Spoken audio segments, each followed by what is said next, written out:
the Voice of the Cayman Islands is pleased to bring you the Historical Vignette Series, brought to you by Rotary Central. For more than 110 years, Rotary members have used their passion, energy, and intelligence to take action on sustainable projects. The Cayman Islands, He hath founded it upon the seas.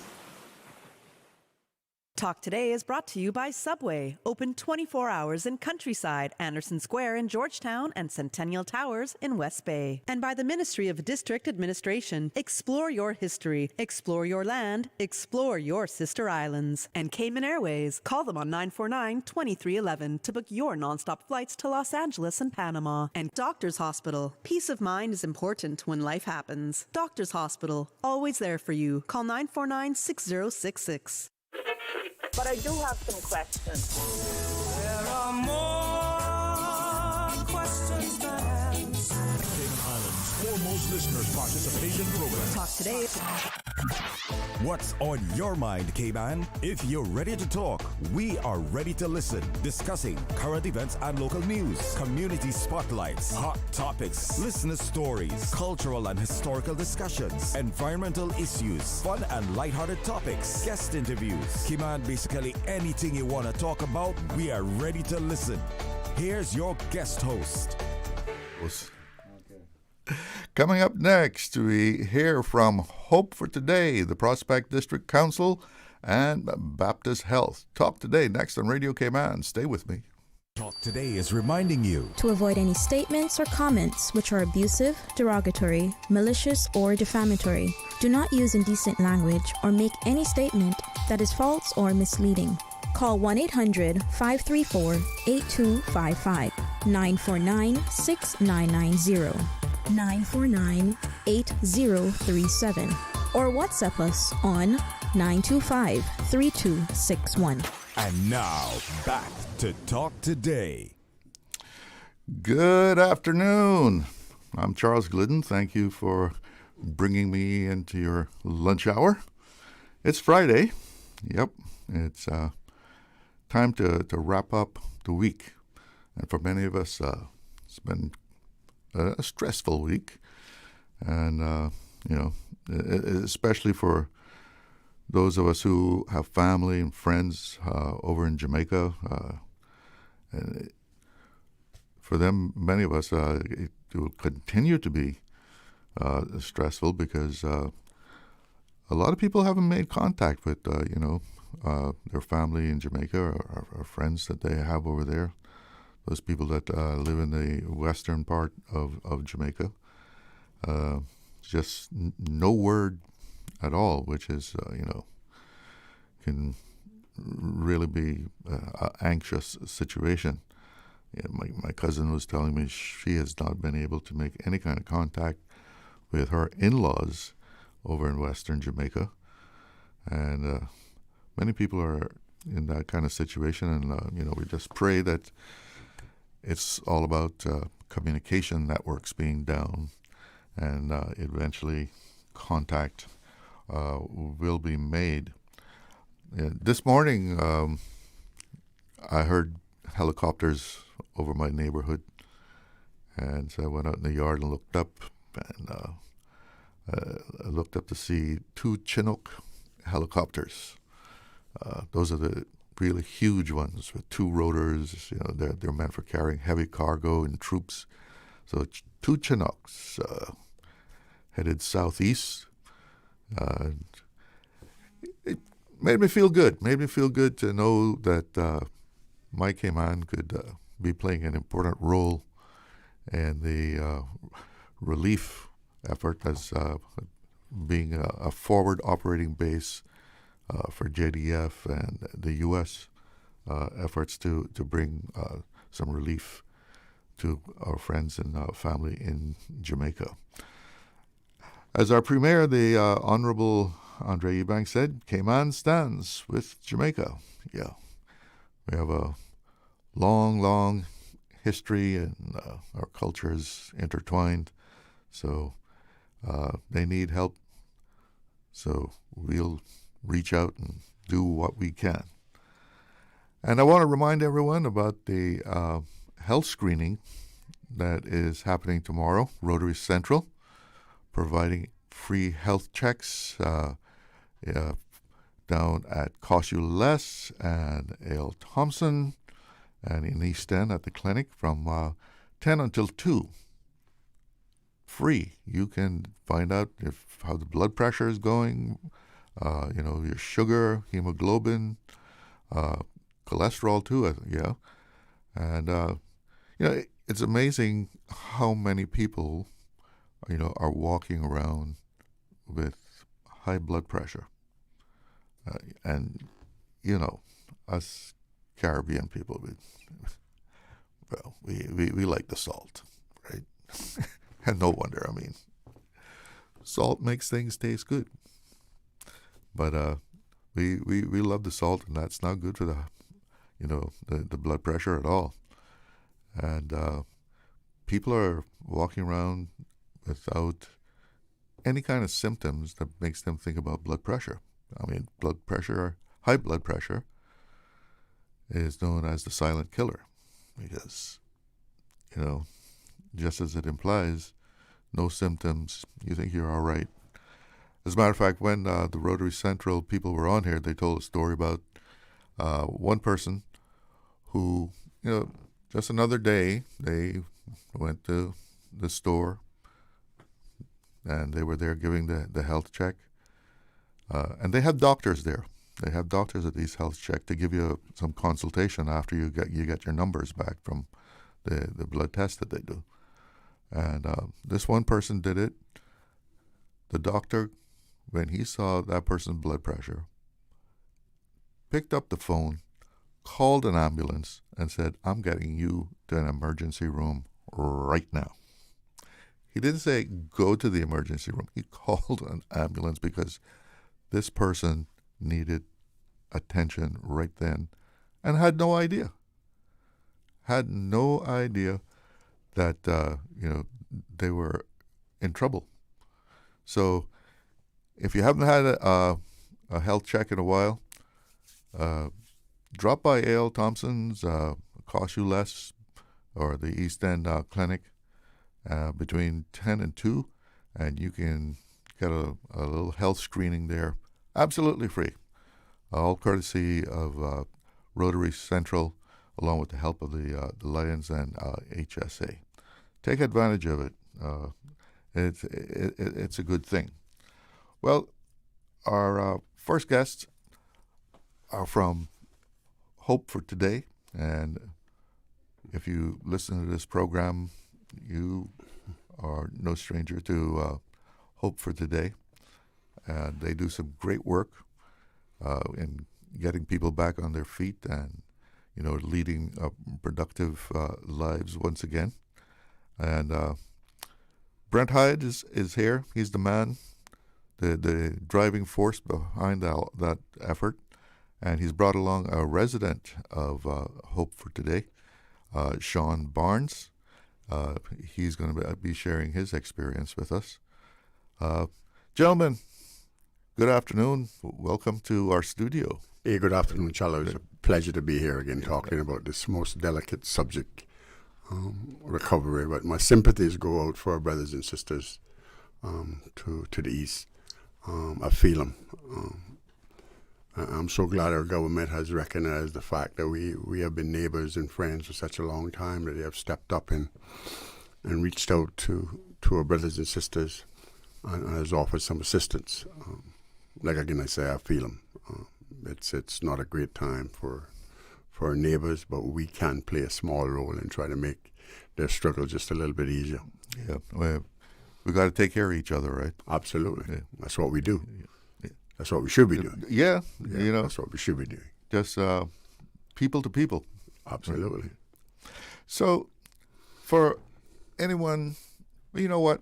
Before really getting started with this, we're too close to the break. I don't want to have to interrupt you so quickly. Absolutely. So let's take a break and come back. We'll chat. Sure. Stay cyber secure with Cayman National. Protect your computers and mobile devices with security software to defend against cyber attacks through viruses, malware, and other online threats. Be aware of unsecure Wi-Fi connections when in public. If you need to access your online banking or sensitive information on your mobile devices, try disabling the Wi-Fi and switching to data from your mobile network. If you suspect a fraud attempt, please contact our customer support team at 949-8300. Accidents and illnesses can strike without warning. Ouch! When it comes to urgent care, every second counts. At Doctors Hospital, we have a dedicated team of experienced doctors and nursing staff available to you 24 hours a day, 7 days a week. Don't waste time in an overcrowded emergency room when you need urgent care. Whether it's a broken bone, a severe infection, or a sudden illness, trust in Doctors Hospital's unwavering dedication to providing the best immediate care. For complete urgent care when you need it the most, choose Doctors Hospital, located in Georgetown, 16 Middle Road. Wouldn't it have been grand if you had purchased land 30 years ago? It may not be 2020, but a perfect vision has never been more clear. Cayman Brac and Little Cayman, poised for growth with an eye on the future. Your land, your history, your future. Discover all that our sister islands have to offer. The 6:15 Weather Report, Monday through Friday, is proudly sponsored by CG Britcay. Insurance, health, pensions, life, where people come first. Radio Cayman News. Hurricane Melissa is now a Category 5 hurricane. A catastrophic, dangerously Category 5 hurricane. Residents are encouraged to remain cautious and prepared. Our thoughts and prayers are with our Caribbean neighbours as they prepare for this major storm. Radio Cayman. Your voice, your choice for today's biggest news. Radio Cayman's Talk Today.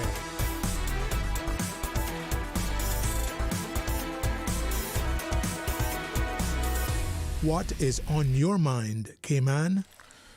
Welcome back.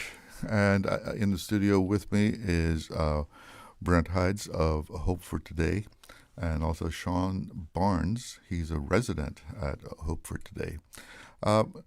Just refresh everyone's memory, and for those who may not really know the kind of work that you do, just give us some background as to what takes place at Hope for Today. Hope for Today was established a little over 14 and a half years ago. We have established Hope, and Hope is a transitional living facility where we support people in our community that are struggling with addiction, substance abuse issues. We work with the prison, the drug rehabilitation court, probation office. Basically, we work with all the entities that focuses on rehabilitation. Again, we are a transitional living facility. So is this what you would call a halfway house? Correct. Okay. Correct. Hope Foundation has established a set of rules where the residents on a daily basis have to live in the house just like they're living in their own house. They have to get up, make their bed. They have to keep the living area clean. You can't smoke where you have to smoke on outside of the facility. So the rules are laid out pretty basic. You have to attend all scheduled appointments, whether it's probation, rehabilitation court. Those that are laid out by Hope for Today Foundation.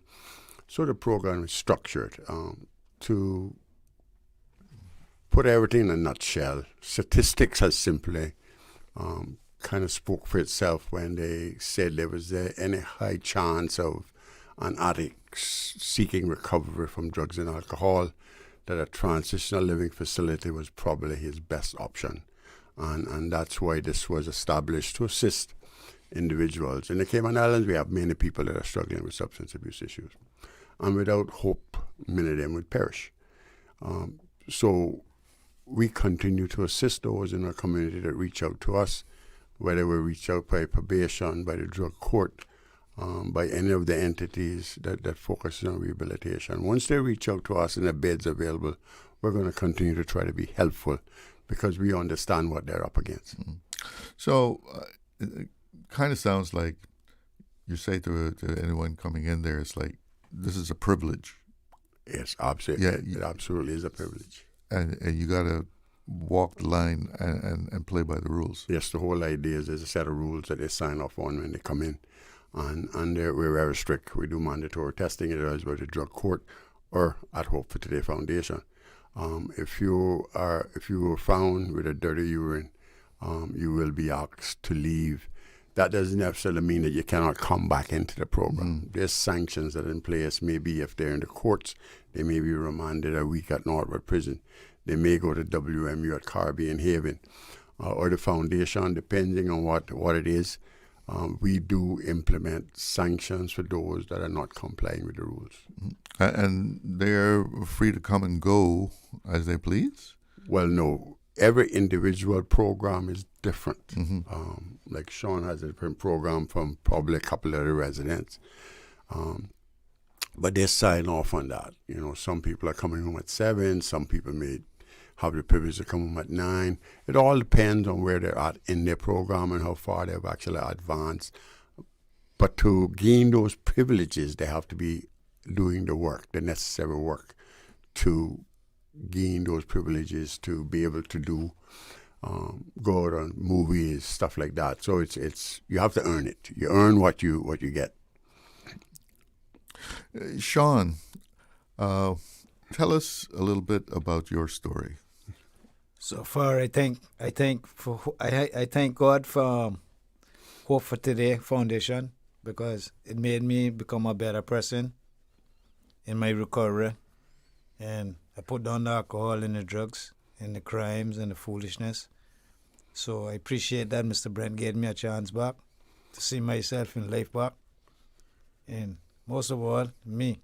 I amend myself that I doing the right track and doing the right things now, sir. How did you get off the track? How By did doing you, the how wrong. did how did you find yourself on the wrong side of the law of society?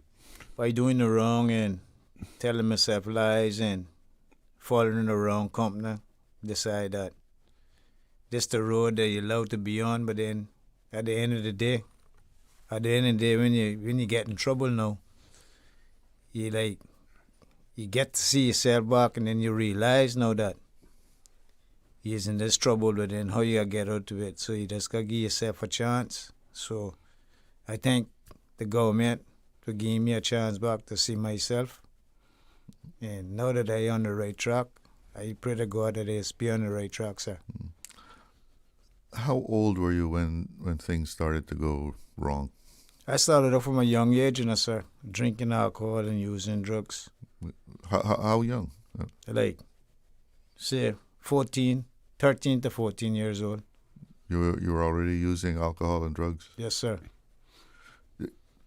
Tell us some experiences you had that when you started getting down there, when you started losing. Started off using drugs at a young age, but just keep going on, and then it started to do crimes then, and the crimes keep going on, and they just keep going on, keep going to prison.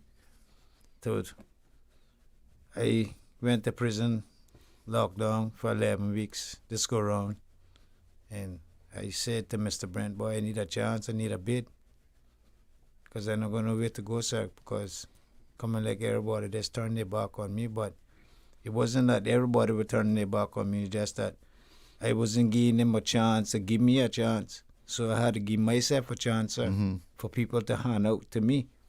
So now that I'm on the right track, I just got to just keep on the right track. So the more good I do, is the more good I can receive back from people. Did you ever come to a point where it was like you knew you were going down the wrong track, and you tried to do it yourself? You tried to correct it yourself? I tried it over and over, sir, but then it's like living in denial and going wrong the wrong places at the wrong time and doing the wrong things. Is like living in denial with yourself, sir. So now that I get to a point now that I tired of life and I got a chance to see myself back, but Hope Today Foundation gave me a life to live, to see that I have a life. So now that I got second chance back in life, sir, I could just keep my head straight, sir, and do the right thing. So the structure that you find at Hope for Today, that gave you the discipline? Yes, sir. Yes, sir. It made me learn more about myself to live a better person, live a better life, a clean life, that I can face things out there in society now that I don't have to really have to be sitting down on a corner begging, asking people for money to go buy drugs to support your habit. So I got structure in me built now that once I just keep this structure up and just continue doing the right thing, that good things will come to me. What's your family background? I mean, as far as your home structure that you grew up. I had a good family structure, sir, but just that I chose the wrong road, sir. Ah. So no one to blame but no yourself. one to blame but myself, sir. Okay. Brent, how typical is this story? We hear those stories all the time. If we live on an island where love is given in abundance by our families and our friends, what sometimes can happen though is a family can enable us in behaviors that are so unhealthy. Because they love us. They do it out of love, right? Oh, they love us, and they want to show us that they love us. But sometimes they don't know how to help themselves, because what I've seen over time is you get a particular individual that may end up getting caught, particularly using drugs. The family would be aware of that, and they would tell you to go get some help. And maybe the individual will go and get some help. But whenever that individual would slip up, our family continues to enable them, sometimes financially providing a bed for them to sleep in, just give them all the stuff to take away their responsibilities. Like, what time are you going to step up and take some responsibility to what's going on in your life, rather than saying to me, give me $5, give me $10. They come home and they find their food cooked, their clothes washed. They find all of these things being done and prepared for them, which takes away their personal responsibility. And instead of allowing them to step up to the plate and say, hey, you need to get a job, you need to start paying bills, you need to contribute to water bills, light bills, food bills. You need to start contributing to your own life. And in Cayman, our families love us so much. And many times them themselves is not educated in a way how to deal with these type of situations. Today, things have changed a lot in Cayman. There's much more education. People are talking about it. The stigma has been removed from those that are struggling with substance abuse. People are not only see it as a moral deficiency, they're seen as a disease that can be arrested if the individual choose to seek help. So people are talking more. We have to keep talking. We have to keep spreading the word that recovery is possible. People like Sean coming on and sharing his story. Myself, that has been clean and sober going on 17 years now. People do recover. People do get well. And what we do is we continue to carry the message that people can get well, people can change, and to love them.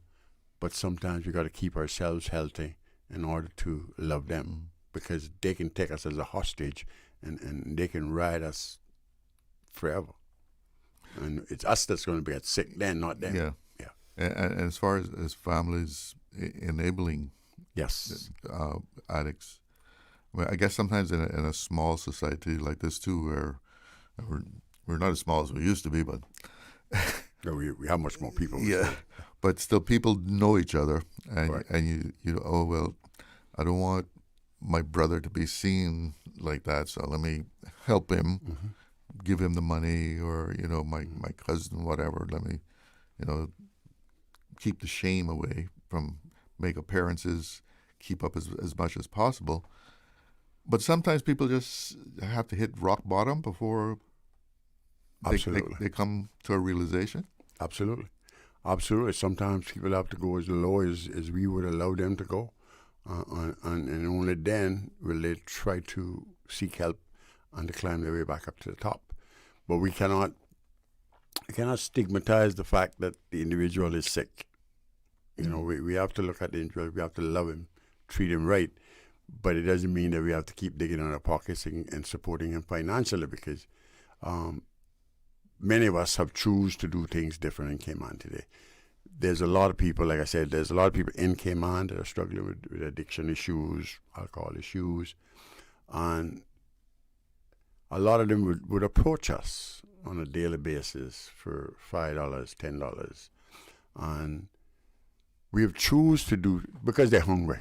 The main excuse, I'm hungry, I want to buy some food. But a lot of us today in Cayman have chosen to do things different. We no longer stick our hands in the pocket and give them the $5. We say, come, if you're hungry, I'll take you to the store, I'll buy you some food. So we're learning to manage ourselves and manage and maneuver our way around all of these little situations, how best to assist and help these individuals also. I remember downtown, a guy was asking for some money to eat, like you say, right? I said, well, KFC was right there. I said, come, let me buy you some KFC. Oh no, I don't eat that kind of stuff. Go on, you want steak? I'm gonna buy you the food. Oh no, I don't want that food. Right? He just wanted the $10. Right? We need to take a break. Be right back. Did you know that Doctors Hospital provides urgent care services 24 hours a day, 7 days a week? And Doctors Hospital's urgent care physicians have access to the most advanced MRI and CT imaging in the Caribbean, providing reliable diagnostics when you need it most. When you need quality urgent care for an illness or injury, Doctors Hospital is here for you 24/7. Whether it's a migraine, chest or abdominal pain, shortness of breath, broken bones, or another urgent need, Doctors Hospital at the top of Walker's Road. Urgent care right now.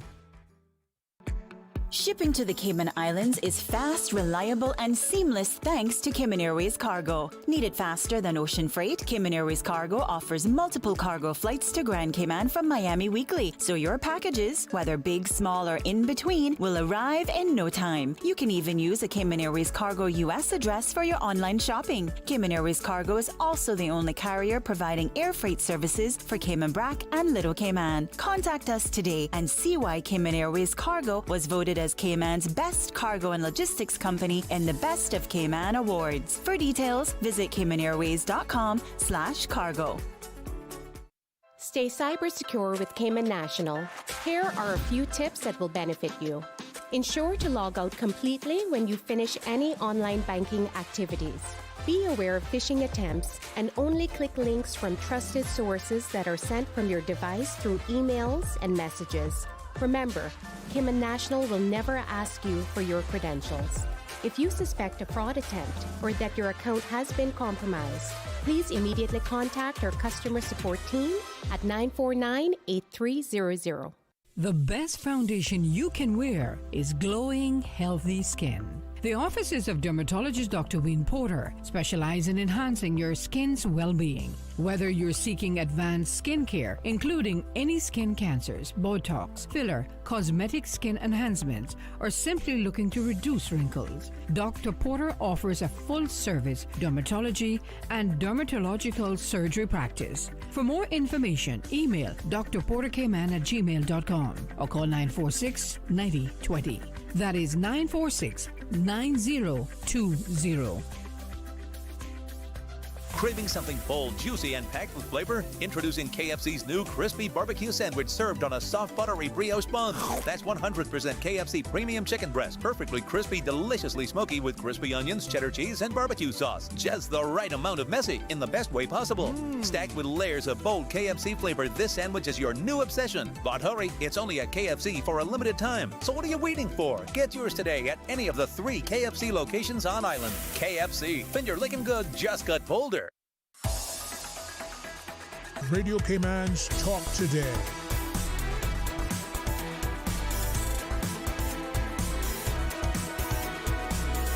What is on your mind, Cayman?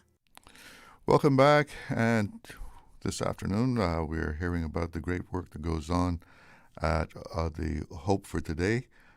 transitional living facility. And a lot of people would, in the past, used to call that a halfway house. Correct.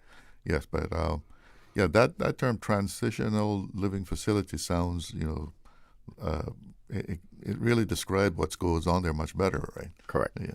We have a caller on the line. Good afternoon. You're on the Hello. air with Talk Today. Hey, good afternoon, Mr. Glidden. I love the hat. Well, thank you very much.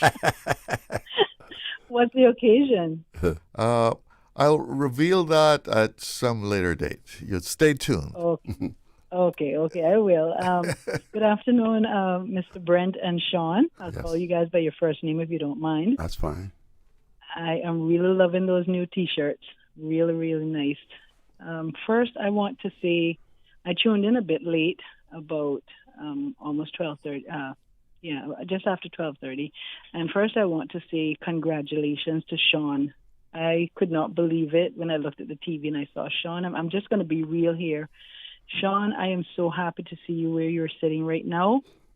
And I pray and hope for you that you will continue on this journey. I wondered where you are as I travel along Eastern Avenue and, your usual little spots where you be. I won't say, like you helped out at the corner shop and that, you did. I saw you doing a lot of positive things compared to some other people who are on the street. And I did notice that I didn't see you.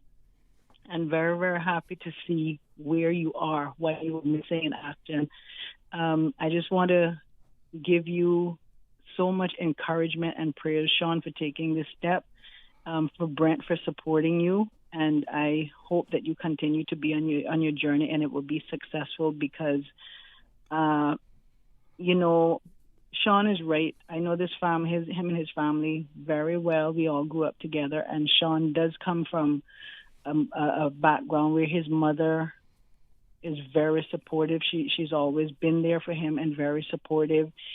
He has a maternal aunt that was living a same lifestyle as him, and she has been very successful in coming out of that lifestyle and continuing on her journey for many years now. And I am so proud of you, Sean, and so happy to see and Brent for sticking up. Brent has been doing a lot of work in this community. I know he worked with someone that I knew very well who unfortunately passed away from her circumstances. And I also want to say this, that I hope you will come up to Bordentown because there are a lot of young men, even younger than Sean, who are walking on the streets at night that are going through this type of lifestyle. They're addicts, and I'm just going to say it, that really needs this type of attention. I'm not sure if you work across the island or it's just in the West Bay area or whatever, but we really need this type of program across the island entirely. And I hope that I know you guys are always at Foster's and other locations looking for donations and so forth, but we really need more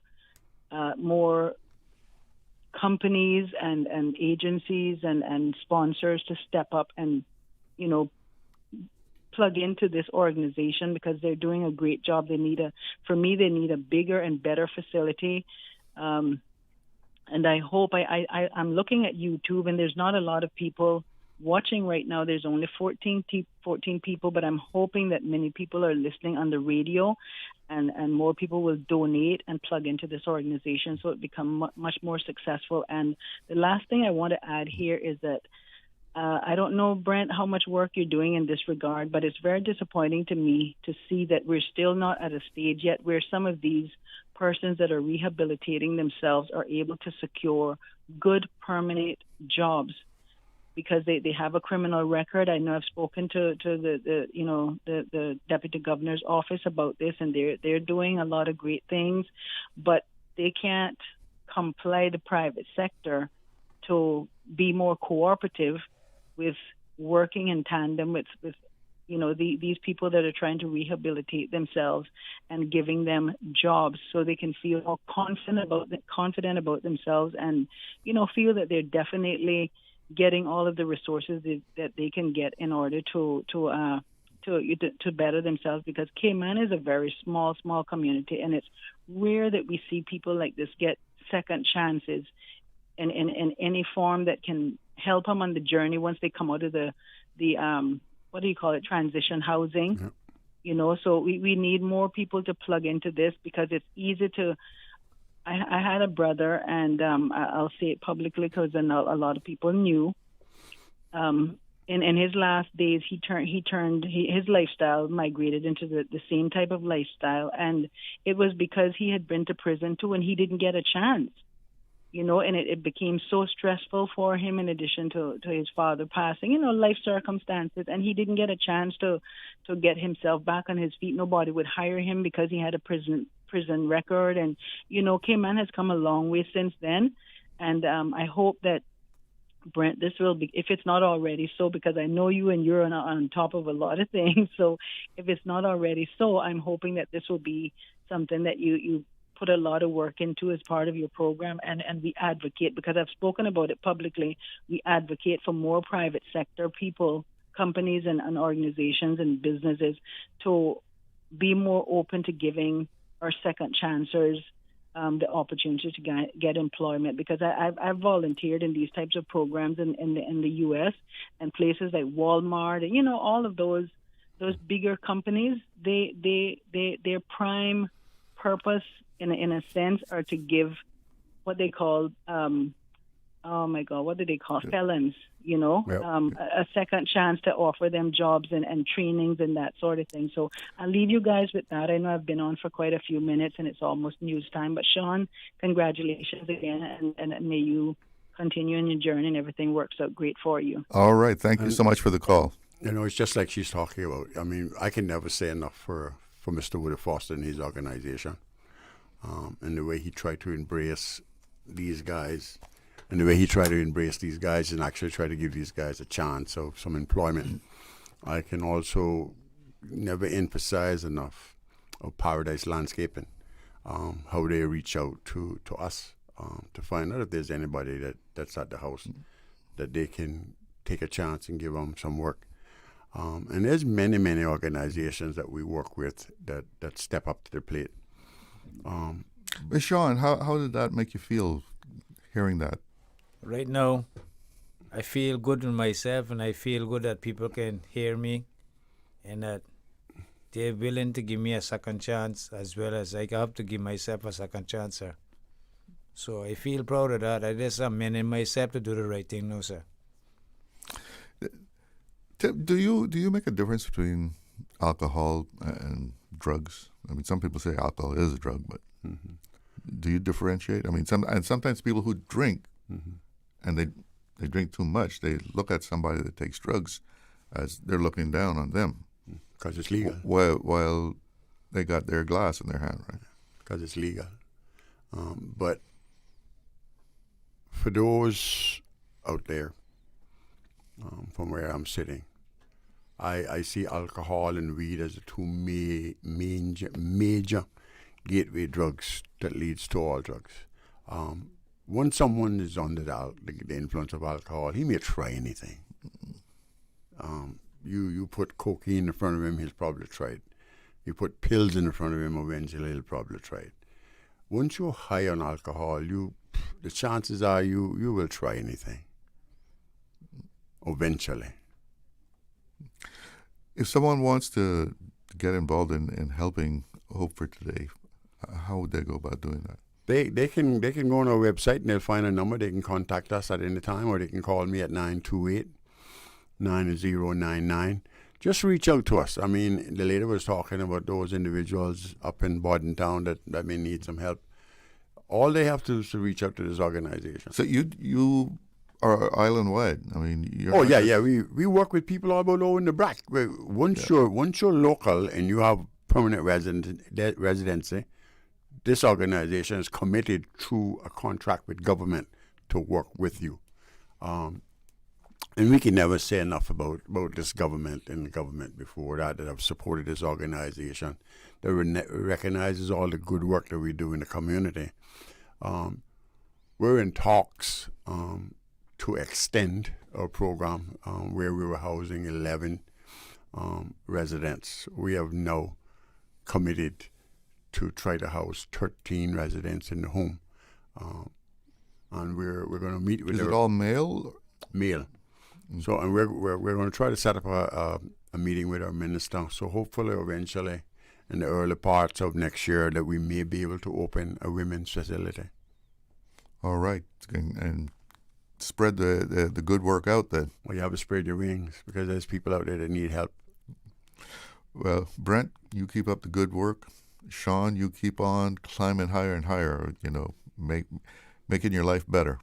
Yes, sir. And thank you so much for coming in and sharing your personal experience. Yes, sir. You know, thank you, sir. That's a brave thing to do. Yes, sir. And just to add and finish with this note, Charlo, I think through the grace of God, I thank Him for sparing us one more devastation that could have possibly happened to us. True. Because it came fairly close. So I just want to say thank you, Lord, for sparing us. The devastation is happening up in Jamaica. And God bless our neighbors, and I hope they pull through this stronger, better.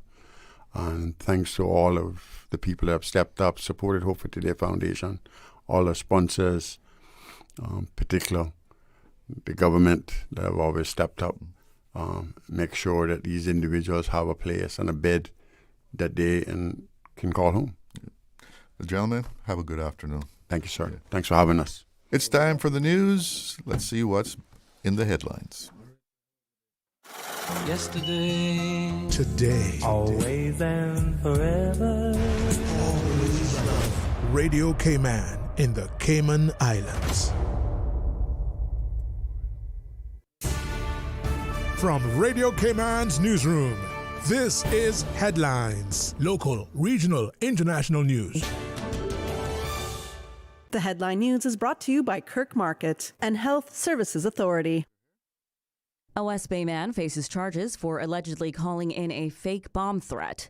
Police say they got a report late Sunday about bombs in the area. Officers tracked the caller, who admitted the threat was not real. The 43-year-old has been arrested and charged with making a false report. In international headlines, at least 5 people have died in Jamaica after Hurricane Melissa swept through Thursday. The storm battered towns from Black River to Montego Bay before moving towards Cuba and Haiti. Rescue crews are working to confirm damage and reach isolated areas. Israel has turned over the remains of 30 Palestinians to Gaza, a day after militants returned 2 Israeli hostages' bodies. The exchange follows deadly Israeli strikes in recent days, as efforts to sustain the fragile ceasefire continue. The U.S. Mint says a nationwide penny shortage is slowing some cash transactions. Lincoln pennies remain in high demand, but fewer are circulating. Officials encourage Americans to use coins if possible to ease the crunch at stores across the country. Those are the latest headlines. I'm Elizabeth Charles. More news available at www.radiocayman.gov.ky. Check out our social media pages: Facebook, YouTube, X, formerly Twitter, Radio Cayman Headline News.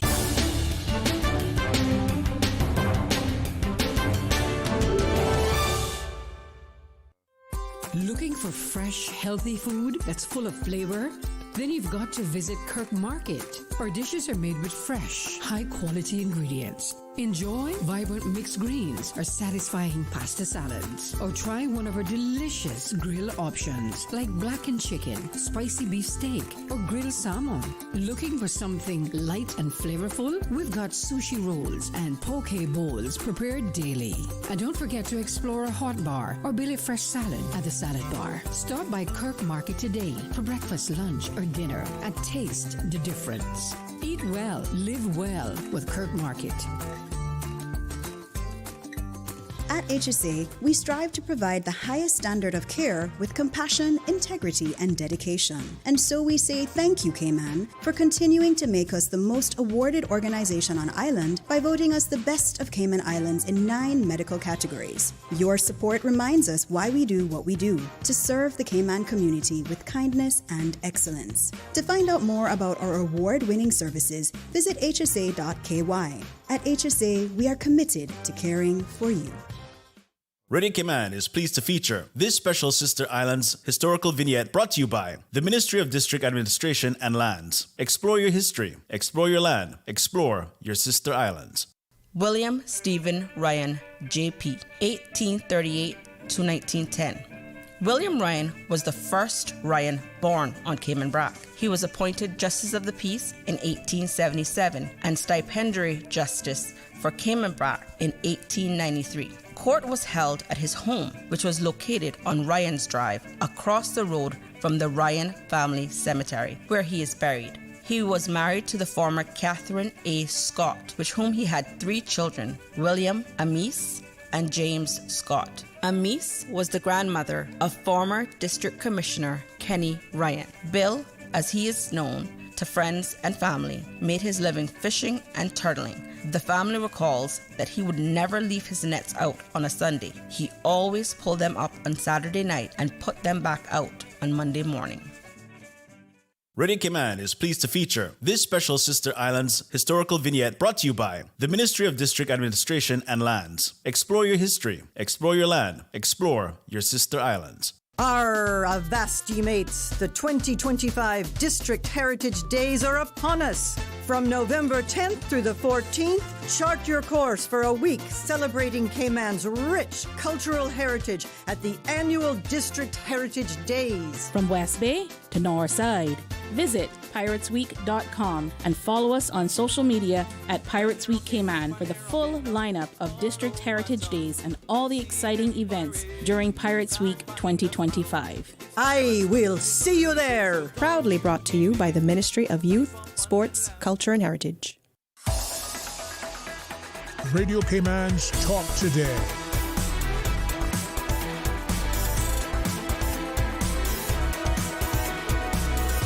What is on your mind, Cayman? Welcome back, and a little look at the weather here. The forecast is calling for partly cloudy skies, and that'll continue right into the night. Winds out of the north to northeast at 10 to 15 knots with higher gusts, and seas moderate to rough with wave heights of 4 to 6 feet.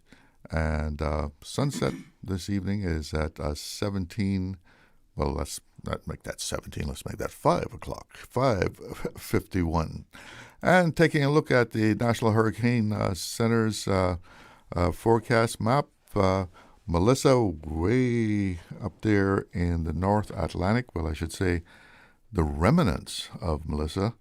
And man, after she left Jamaica, she really picked up some speed and got out of here. But Melissa has finally dissipated into the North Atlantic, and the rest of the Atlantic, thank God, is quiet, right? Okay, well, the Prospect District Council is hosting a career workshop for all residents of the Cayman Islands, and joining me in the studio now to tell us more about that are Sidone Barrett. She's the chairperson of the Prospect District Council, and also Faith Crooks, a member of the Prospect District Council. Ladies, good afternoon. Welcome to the studio. Good afternoon, Mr. Glidden. Thank you for having us.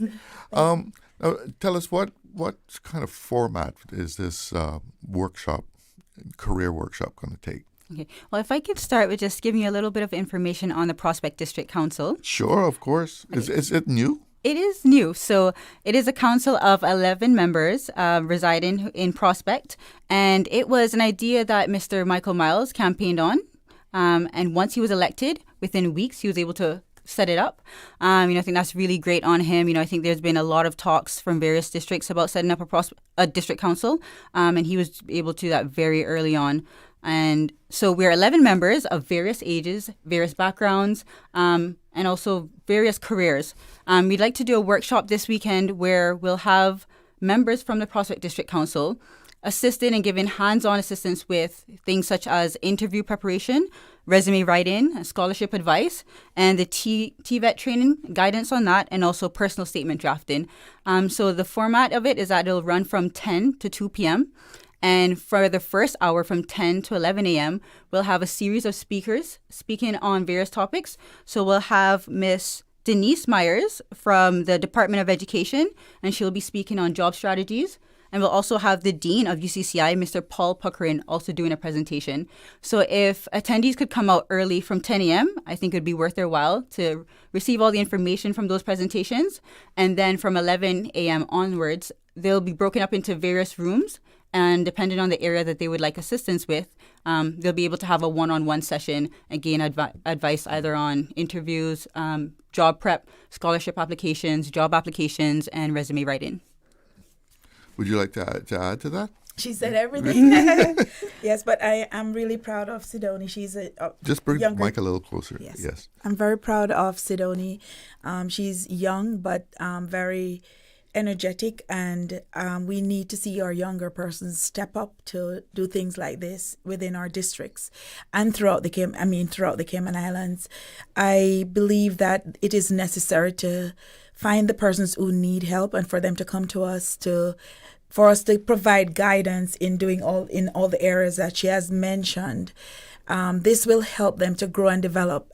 Getting educated and passing subjects is one thing, but there are certain skills that are necessary in order to enter the workforce, to stay in the workforce, and to grow in the workforce. And I believe this is a good support from our district council.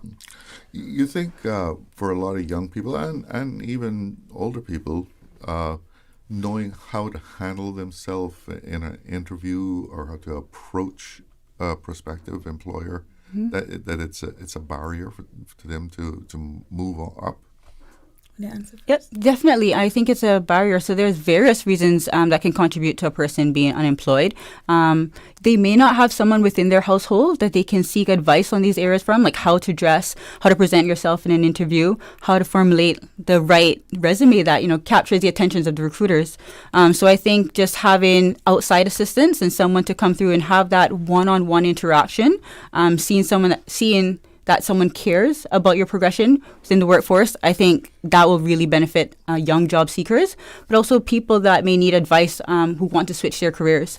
So I think that any information and any help, assistance you can get from anywhere would be beneficial to anyone. Yeah, I mean, a lot of people need to understand that this is your first impression you're trying to make, right? Yes, sir. I remember getting an email for a job.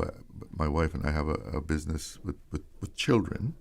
And we put out an ad, and we got an email from someone, and her email was hotgal at such and such an address, right? And I said, now you're applying for a job that deals with children, and that's the email that you're going to use to apply for a job. Do people not realize what the image that they're projecting when they're going to an employer? Yeah. I feel as well that is very important. And one of the things that I have seen is receiving resumes and job letters, the application letters, they're just AI generated. You can see it from the outset. Yes, it's good to use AI, but you need to make sure that you review what you have downloaded, and it can help you to start. And we're moving in that direction, the AI direction, but I think it also, you need to stop and check to see if what you're presenting to your this prospective employer says what it needs to say about you, matches back to your resume, your education, your certifications that you have. And it's always good to ensure that you have some kind of certification or studied something or focused on a specific area, even if it is an online course. And so we will be helping to guide persons in that area as well.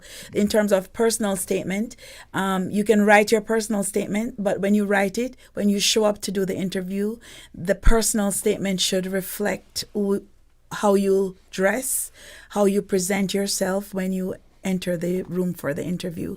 Some persons may not be looking for maybe jacket and suit and ties, but even if it's a polo shirt and a pants, or if it's a skirt and whatever, it should be modest enough for someone to say, well, this seem like someone I would like to represent my company, basically. Yeah.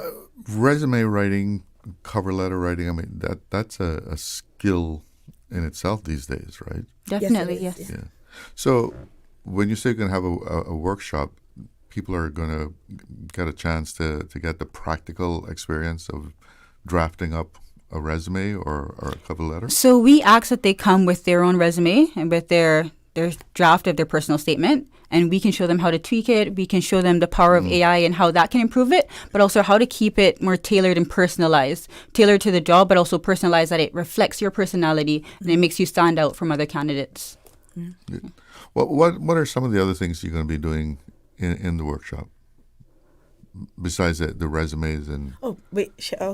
So we'll have a presentation on job strategies by Ms. Denise Myers. That's going to be about a 30-minute presentation.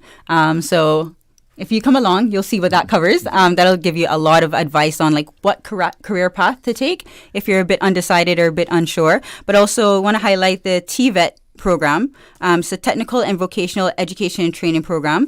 So we have Mr. Paul Puckrin from UCCI, who knows all about that, and he'll be presenting on that. And I think for people that may not have known about the possibilities within like the trade works and trade careers, I think that would be great for them to be open to that prospect of a career path.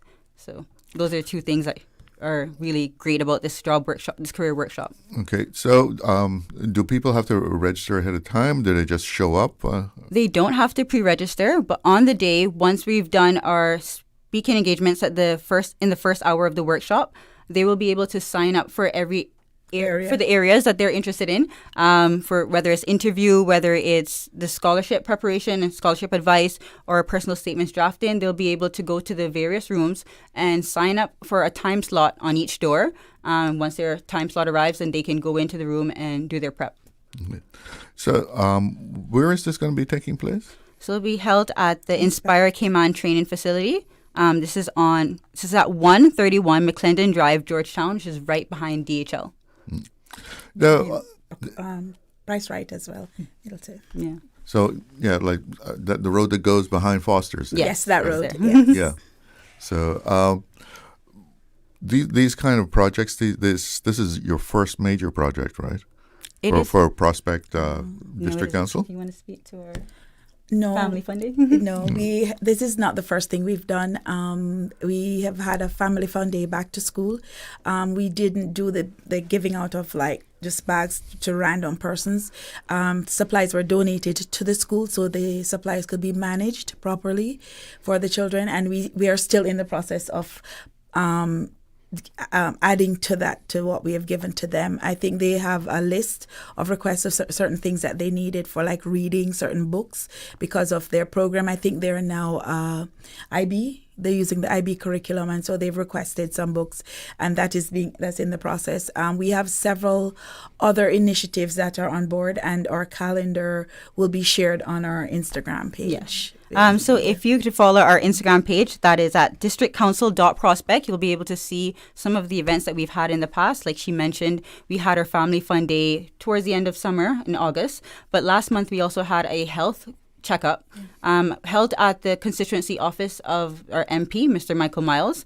And that was a great initiative for people to be able to come out and test their blood sugar, blood pressure, be able to speak to a nutritionist and speak to the doctors that were there. And we just try to cover each area within the well-being of a person. So we're now covering careers, and previously we covered health, and we're trying to do more social activities to bring the community of Prospect together. So we have some exciting events lined up, which I won't go into, but if you could follow our Instagram page, you'll get all the details of our upcoming events there. Well, for a young person just coming out of high school, putting a resume together is kind of daunting, isn't it? Yeah, it is. It can be, yes. But with AI, there's a lot more assistance nowadays than there was in the past. I mean, you don't have a lot of background to put in there, so it's you kind of have to just go on your education, right?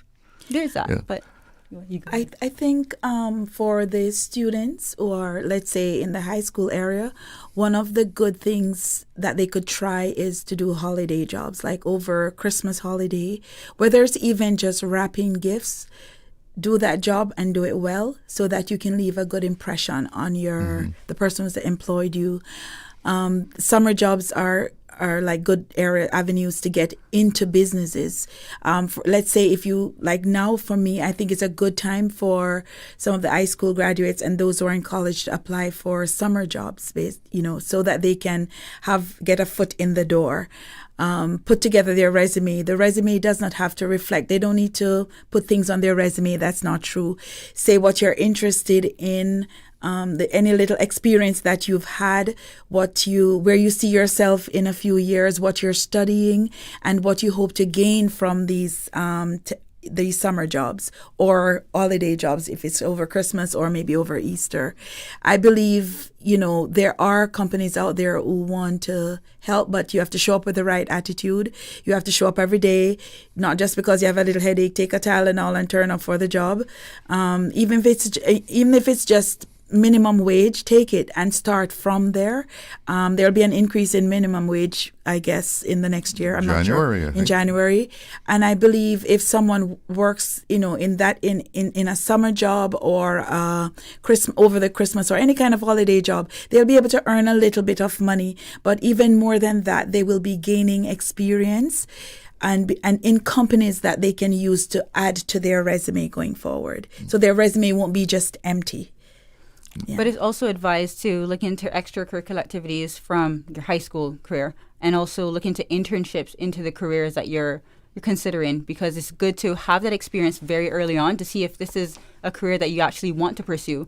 So those are things that you can do to get experience on your resume early on. Yeah.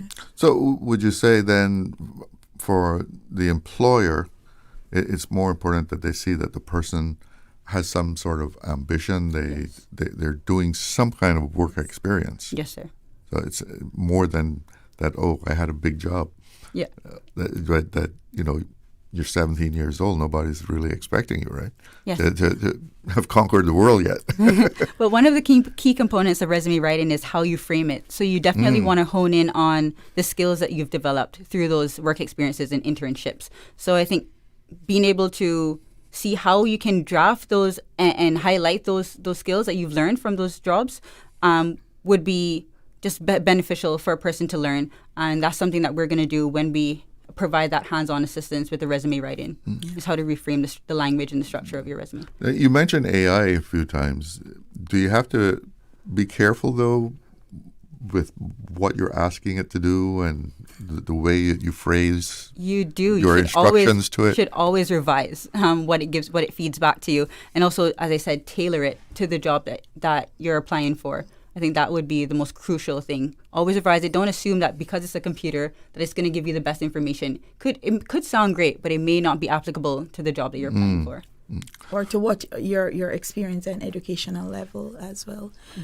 For those kids in school, I think for me, as I employ people, I look at how involved people are in their community, what they've done in school, what clubs, if they've formed clubs within their school setting, if they participated in Key Club or if it's Leo Club, whatever, any kind of sports. And sports is important because there's a form of discipline. In order to say you're part of a national team or your school team or a club team, it takes a level of discipline. So there are different things that you can put on your resume that will show your potential employer that you're the kind of person that they would want to have in their organization. Works well with others. You're a team player. Yes, team player. Yes, sir. So you have experience in interviewing people. Well, yes, I have. What are some of the mistakes that you see, or the more frequent things that you come across? Do you want me to be honest? Yes. Okay, I have to be honest. I believe it's lack of preparation. The dress, turn up, the way you present yourself, your mode of dress. Your employer wants to see that this is someone who can represent the company. And so even if it's a relaxed environment, be careful how you present yourself. I think some people look at the hairstyle, how you put yourself together, just what they see sitting across from them, how groomed you are, how you speak, how you present yourself. No one is asking you to change your dialect. The Cayman dialect is just similar to all different dialects around, but present yourself well, speak English, polish up on your, how you present, polish up on how you present yourself to your employer. It is, and try to answer the questions as honestly as possible. And it should be, the answers that you give should reflect what you have placed on your resume. And also for the testing period, there are some persons who may have to do some kind of test. It could be, if you're going to be a cashier, make sure you know certain parts of math, addition, subtraction, review those things. Even for an administrative job, you want to know that you have taken the initiative to do free courses on YouTube or any free platforms online with Microsoft Word, Excel.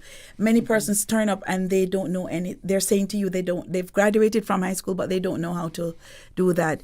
Be able to even just answer an email, a sample email with someone asking you a question.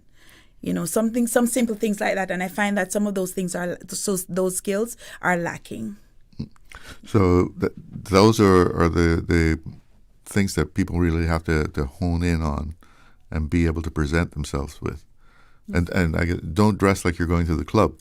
Right. I believe that's important. Interview preparation is important. It's not just having a master's degree and showing up however you feel like showing up. I believe, it's not everybody who has a master's degree is going to be able to function at that level. But at the same time, it just depends on how you present yourself as well. And be on time. And be on time. And plan to be on time all the time. You were This is another part of the career workshop that I'd like to highlight. We'll have a room that's dedicated to interview preparation, but also another room dedicated to mock interviews. So once you've completed your interview preparation, we have facilitators from the Inspire Cayman training that'll be able to do a mock interview with you. So I think that'll set our attendees up in the best way possible. So they're going to kind of run you through the rigors of going through a real interview. Yes, sir. That should be very beneficial. I mean, it will be. Yes, sir. It shouldn't be intimidating. It's help. It's good help, and so person should not be intimidated. I recall doing interviews when I was younger, and I felt nervous, but the persons who interviewed me put me at ease first. And so, you get to that point where you feel comfortable answering, and the preparation is important. So this is helping them to get prepared. Mm-hmm. Yeah. How important is it in the interview to not appear to be intimidated, to sit down there and display self-confidence?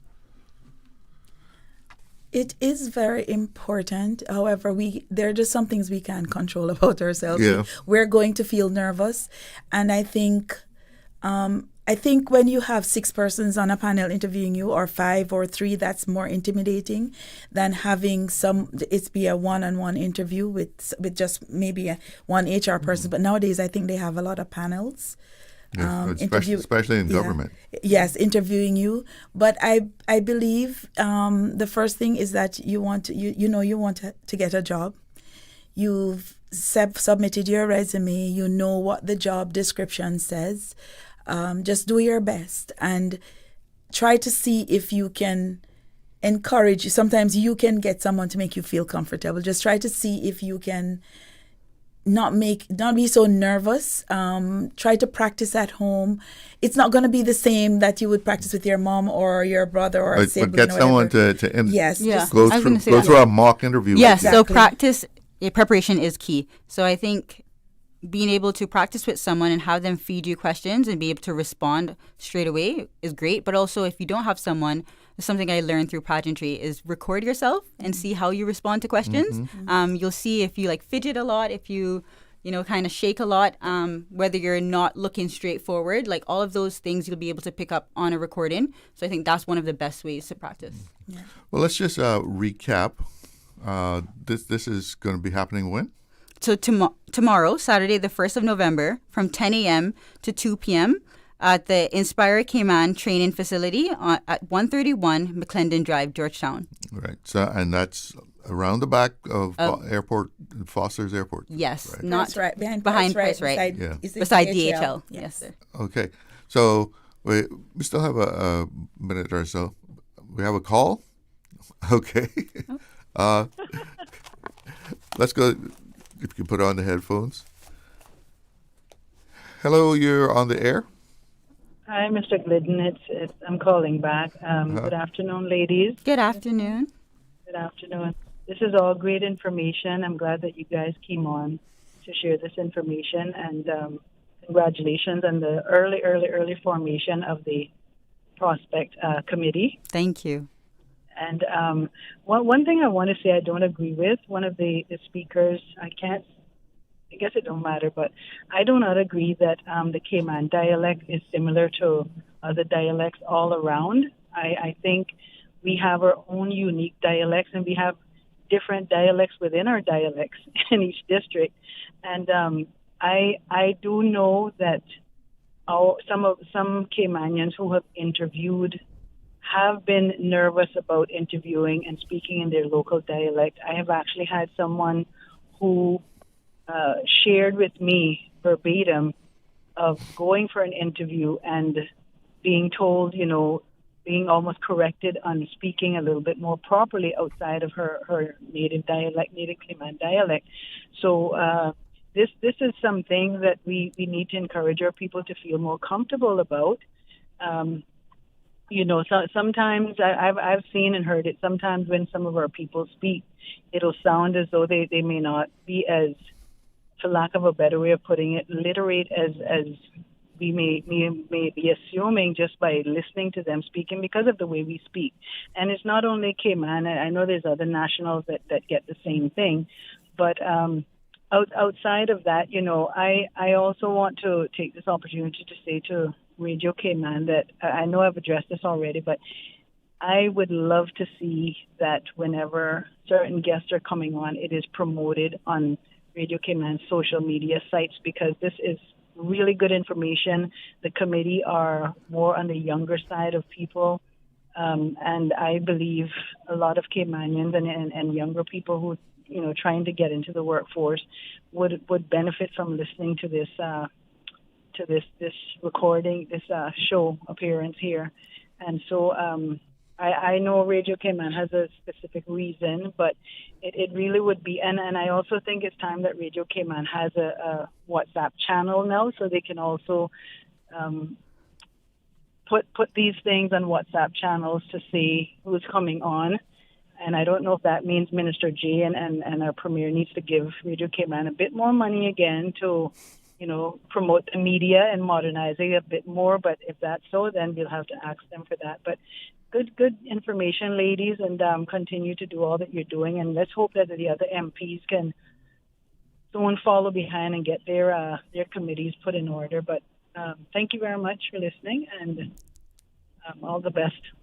Thank you. Thank you. Thank you for your comments. All right. Take care. Thanks for the call. Yes. So begins at 10 o'clock.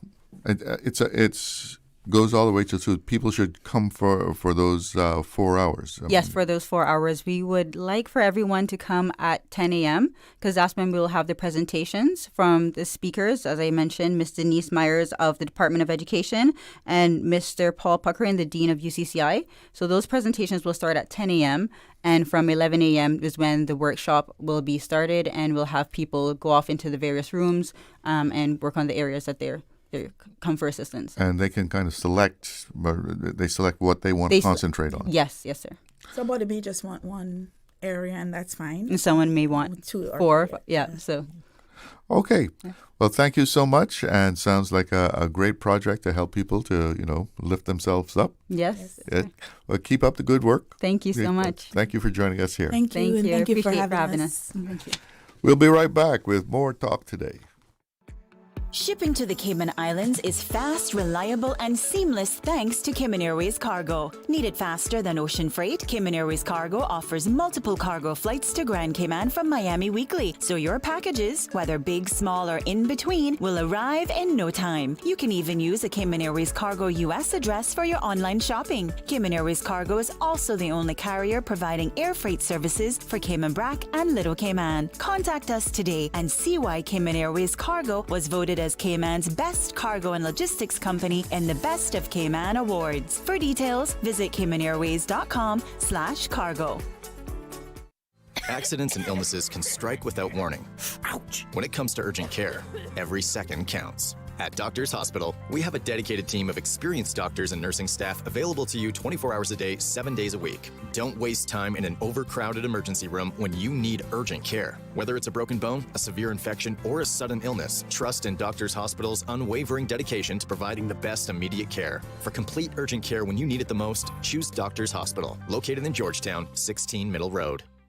When you choose Cineco Motor Insurance, you're not just getting coverage. You're joining a community that cares about protecting you and your loved ones.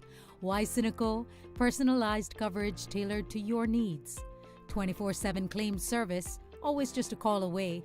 And peace of mind with CARE roadside assistance for flat tires to towing, anytime, anywhere in Cayman. Ready for a quote? Visit Cineco.ky. Cineco, keeping Cayman covered. Explore your history.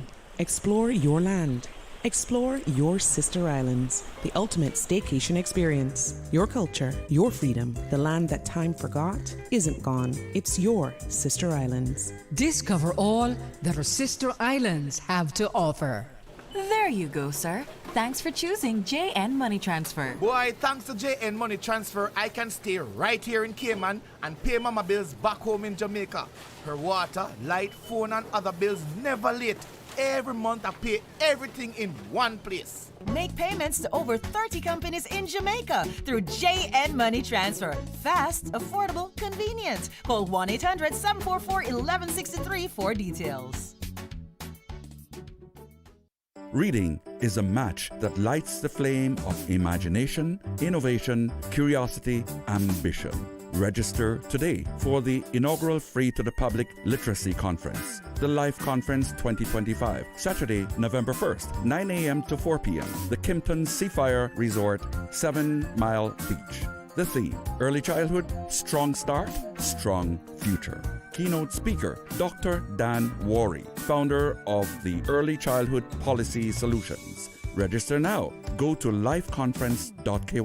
Life, literacy is for everyone. Supported by Rotary Central, Cayman Islands. Stay cyber secure with Cayman National. Here are a few tips that will benefit you. Ensure to log out completely when you finish any online banking activities. Be aware of phishing attempts and only click links from trusted sources that are sent from your device through emails and messages. Remember, Cayman National will never ask you for your credentials. If you suspect a fraud attempt or that your account has been compromised, please immediately contact our customer support team at 949-8300. Radio Cayman's Talk Today.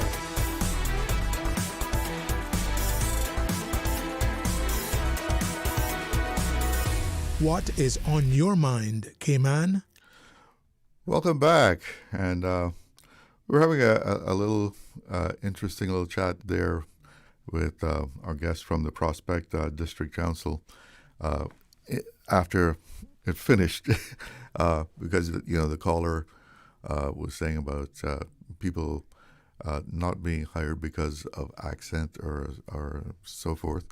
And it's one thing to, be speaking in your Caymanian accent, but in a interview for a job, especially if it's going to be one in which communication is very important,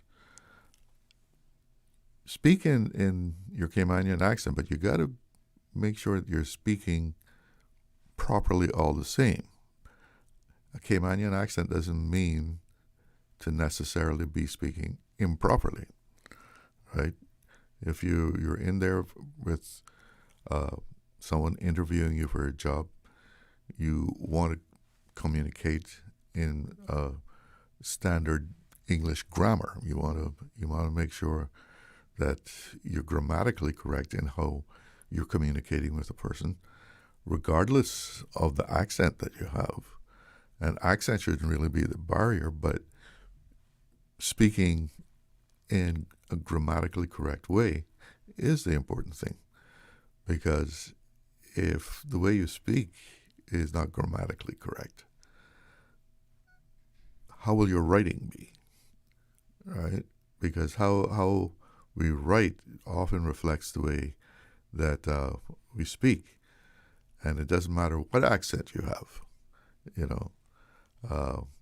it's still important to be grammatically correct. And at the top of the show, I'd mentioned about the Rotary Club Central's health check, which is happening at the same time as this workshop that's going to be going on, 10 until 2 o'clock.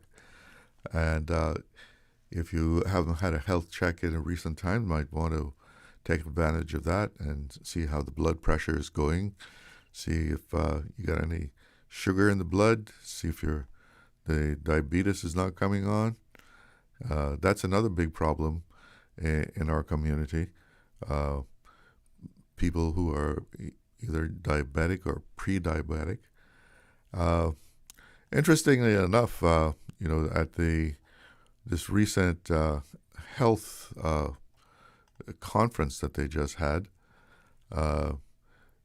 some statistics were brought to light, and there are some health issues here in Cayman. And just looking at this report here,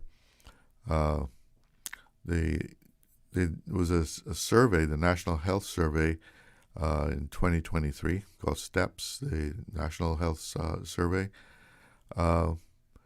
It revealed more than 97% of the population could be at risk of serious health issues.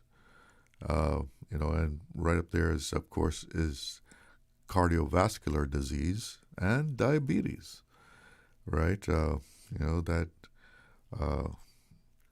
That's something that a lot of societies have an issue with as far as health among the general population. And the last time that they had such a survey was back in 2012. And it covers people between the ages of 18 and 69. And it measures chronic disease risk factors, such as smoking, drinking, diet, and fitness, which can, if those aren't correct, and it's not treated, especially if it's not treated, it can cause early deaths, And some of the results from the 2023 survey, and these were revealed at the Cayman Islands Healthcare Conference.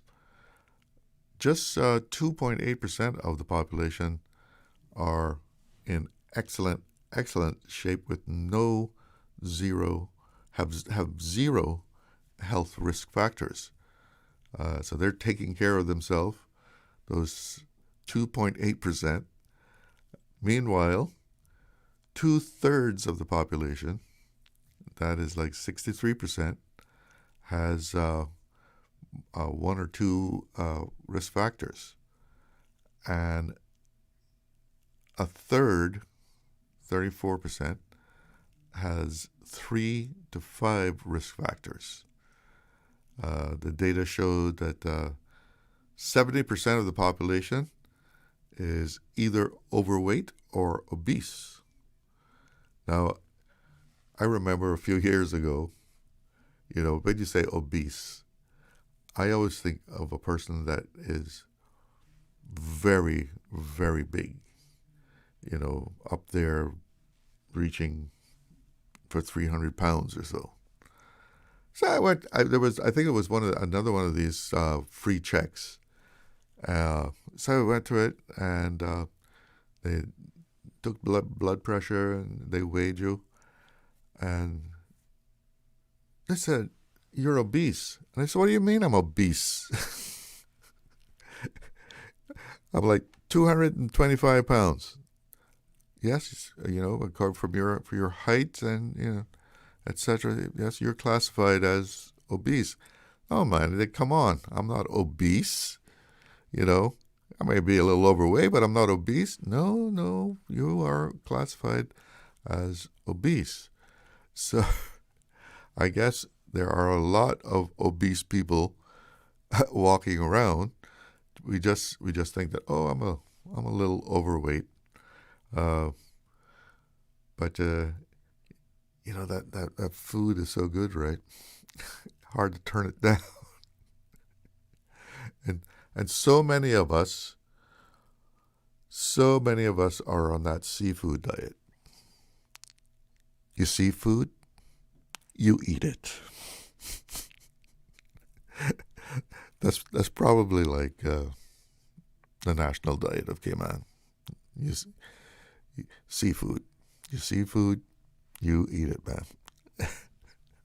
But we got to do better than that, right?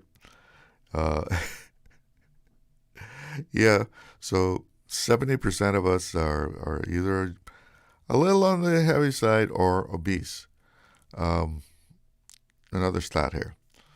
55% drink alcohol, and I guess we say social drinkers.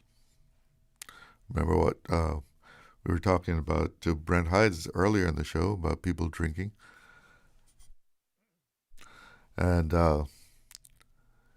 what is it? I think it's if you have more than 4 alcoholic drinks a day,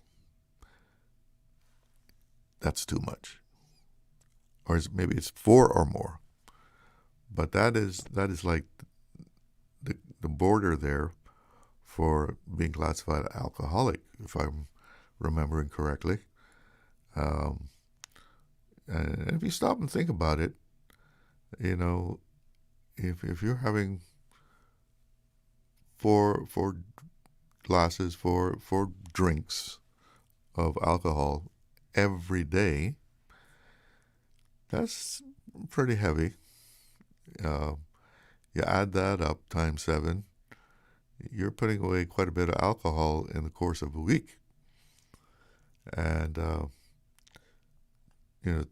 too much of one thing is not good. So we got to watch that alcohol. But I noticed recently a lot of people that in my circle, maybe we're just getting old, I don't know, cutting back on the alcohol, just watching just how much we drink. And that's a good thing. And here's a stat that I was kind of amazed at. 12.5% of people are still smoking cigarettes. I find, 12.5, you say that's not that much, but I don't know, I find it to be a significant amount. I mean, for all the years now that we know that cigarette smoking is bad for you, people are still smoking. Now, I don't know whether this includes vaping, which is a relatively new kind of thing. But they're still putting stuff into their lungs, and, that can't be good for you.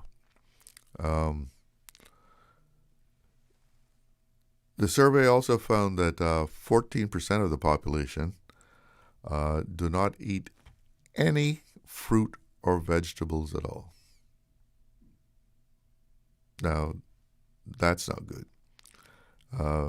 And when you stop and think about it, think about a traditional Caymanian diet. We never really put that much emphasis on vegetables either. We ate fruits off of trees, mangoes, different things. But but we didn't put a lot of emphasis on eating greens or other kinds of vegetables. But that is very important. And they say you should have 5 servings of fruits and vegetables every day, and that keeps the body in balance a lot. And get those fruits and vegetables there. Mix them in with your breakfast. Load up that sandwich you're having with some lettuce and tomato. But get your veggies, get your fruits. Let's take a break. Be right back. Stay cyber secure with Cayman National. Protect your computers and mobile devices with security software to defend against cyber attacks through viruses, malware, and other online threats. Be aware of unsecure Wi-Fi connections when in public. If you need to access your online banking or sensitive information on your mobile devices, try disabling the Wi-Fi and switching to data from your mobile network. If you suspect a fraud attempt, please contact our customer support team at 949-8300. Did you know that Doctors Hospital provides urgent care services 24 hours a day, 7 days a week? And Doctors Hospital's urgent care physicians have access to the most advanced MRI and CT imaging in the Caribbean, providing reliable diagnostics when you need it most. When you need quality urgent care for an illness or injury, Doctors Hospital is here for you 24/7. Whether it's a migraine, chest or abdominal pain, shortness of breath, broken bones, or another urgent need, Doctors Hospital at the top of Walker's Road. Urgent care right now.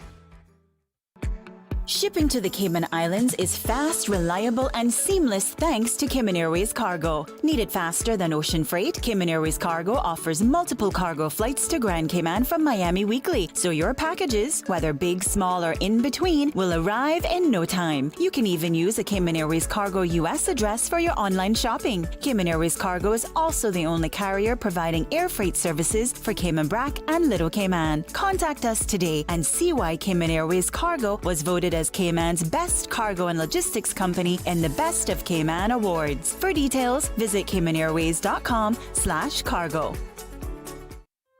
Looking for fresh, healthy food that's full of flavor?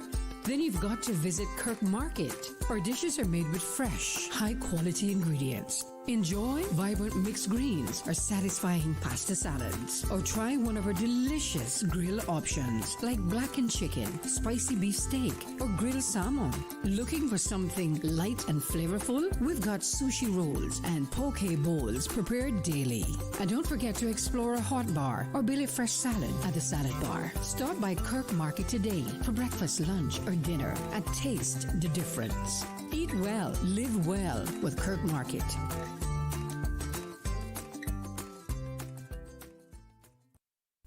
Freedom, Cayman Brac. Freedom, Little Cayman. Soft breezes, blue waters, no traffic. Unwind and rejuvenate your mind, body, and soul. Sister Island Staycations, a taste of freedom. Discover all that our sister islands have to offer.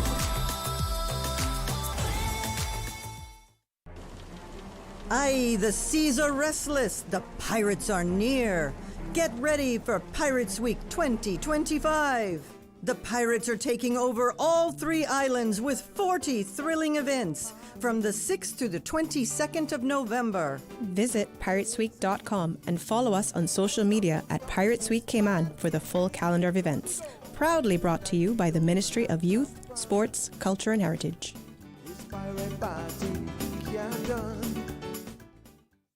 Starting January 1, 2026, the minimum wage in the Cayman Islands will increase to CI $8.75 per hour. This change is designed to ensure fair pay and to support workers across the islands. Whether you're an employee or an employer, it is important to understand how this adjustment affects you. Learn more about the new rate, how it's applied, and what it means for your workplace by visiting gov.ky/DLP or email minimumwage@gov.ky. Radio Cayman's Talk Today.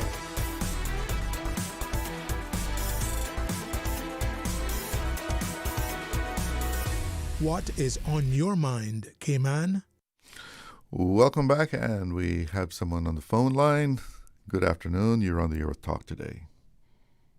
How are you doing? I'm fine. And yourself? You getting your veggies and your fruits? Well, that's what I actually called about. Okay. With the modern conveniences of global transportation, we're able to eat in a way that's unnatural because we can have apples almost all year round, which isn't normal. Yeah, I remember in Cayman when it was a big thing to get an American apple. Yeah, well, that's closer to nature, or was closer to nature. And the problem that we have is that we're overeating carbohydrates now because of that marvel of advanced transportation. We can get fruits and grains from all over the place anytime we want. And we're paying a price in the form of especially diabetes and then a lot of other things that flow from the metabolic dysfunction that happens as a result of a high carbohydrate diet.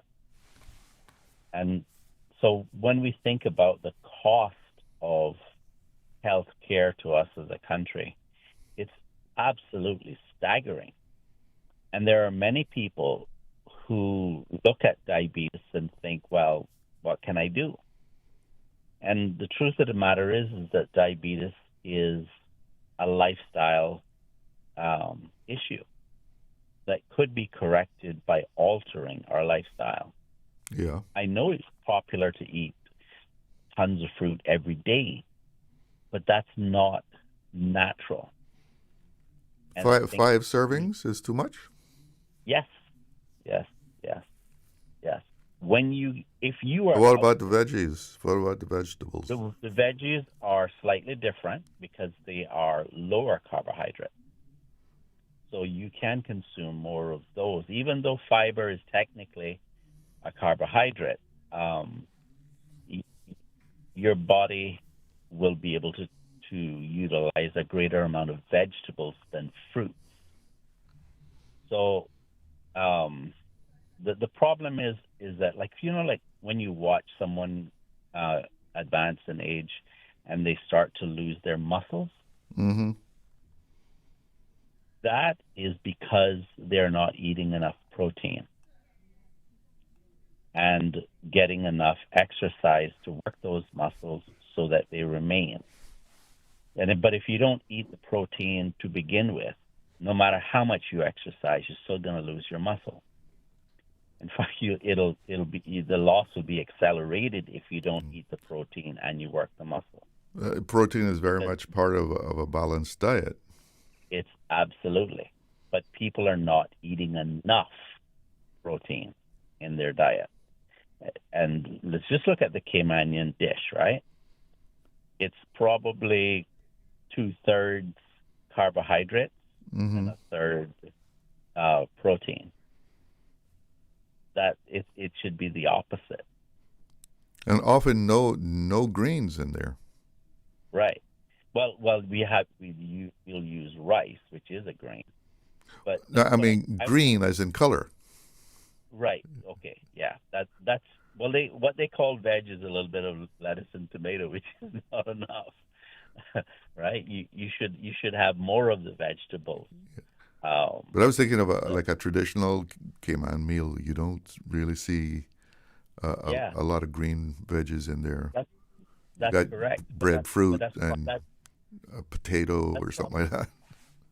Pumpkin. I mean, I was having a conversation with someone recently about type 2 diabetes because the person has type 2 diabetes. And I was saying that you need to stay away from the high carbohydrates if you want to get rid of it. And the person said, but I'm told that oats are healthy for you. And they said racehorses eat oats. And I said, but at your age, you're not a racehorse. You don't work like a racehorse, so you can't eat like a racehorse. If you're in your 20s and you're doing hard construction work on a daily basis, that's different. But when you're advanced in age, you're not doing a lot of strenuous work throughout the day. You have to change how you eat. It's just, there's no two ways about it. Otherwise, you will get diabetes, and lots of other issues will flow from that, and you'll really shorten your life in addition to costing yourself a lot in healthcare. But getting back to your thing about the fruits, you know, they always say 5 servings of fruits and vegetables. And so sometimes I'm wondering, what is that, not like a mix? Because they always say it together, right? But you're saying that is too much fruit to be eating on a daily basis. Yeah. You know, that's contrary to the conventional thinking, right? I absolutely agree. But conventional are selling you an idea that's good for business. Not even when it's coming from a nutritionist? I find that they're some of the worst because they don't want to offend potential customers. There's a difference between telling people the truth and telling people, just whatever you think is right. What's good for you, your truth. There's not your truth and my truth. There's the truth, and then there's your opinion and my opinion. And alternate facts. Right. What my argument is like, so let's say you have avocados that bear on your tree. Real quick, because I'm past 2 o'clock. Yeah, when those avocados ripe, you eat those in season. When mangoes ripe, you eat those in season. You can't eat it every day all year long. It's not that you can't eat fruit. It's just that we're indulging in it more than our bodies is capable of handling, and therefore we're resulting in metabolic dysfunction. All right, buddy. Take care. Thanks for that. Some food for thought. It's 2 o'clock, almost 1 minute after, so let's get with the headlines. From Radio Cayman's newsroom, this is Headlines. The headline news is brought to you by Kirk Market. An auxiliary constable with the Royal Cayman Islands Police Service has been charged with multiple offences following a traffic stop in July. Police say the officer was found driving without insurance, with expired registration, and with altered documents. The officer has been suspended from duty and is bailed to appear in court on the 11th of November on charges including fraud, uttering a false document, and driving without insurance. According to the Associated Press, 2 federal judges ruled nearly simultaneously today that President Donald Trump's administration must continue to fund SNAP, the nation's biggest food aid program, using contingency funds during the government shutdown. The ruling came a day before the U.S. Department of Agriculture planned to freeze payments to the Supplemental Nutritional Assistance Program because it said it could no longer keep funding it due to the shutdown. According to the BBC, the UK government says it has no plans to pass a law to formally remove Andrew Mountbatten Windsor from the line of succession. Andrew remains 8th in line to the throne, and it would take an act of Parliament to formally remove him. Buckingham Palace announced yesterday that Andrew would lose all his royal titles and leave his 30-room mansion in Windsor, but he won't leave the Royal Lodge immediately, sources say. Those are the latest headlines. I'm Elizabeth Charles. www.radiocayman.gov.ky. Check out our social media pages: Facebook, YouTube, X, formerly Twitter, Radio Cayman Headline News.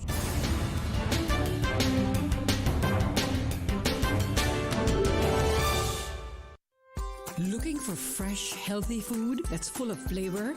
Then you've got to visit Kirk Market. Our dishes are made with fresh, high-quality ingredients. Enjoy vibrant mixed greens or satisfying pasta salads. Or try one of our delicious grill options like blackened chicken, spicy beef steak, or grilled salmon. Looking for something light and flavorful? We've got sushi rolls and poke bowls prepared daily. And don't forget to explore a hot bar or Billy Fresh salad at the salad bar. Stop by Kirk Market today for breakfast, lunch, or dinner and taste the difference. Eat well, live well with Kirk Market.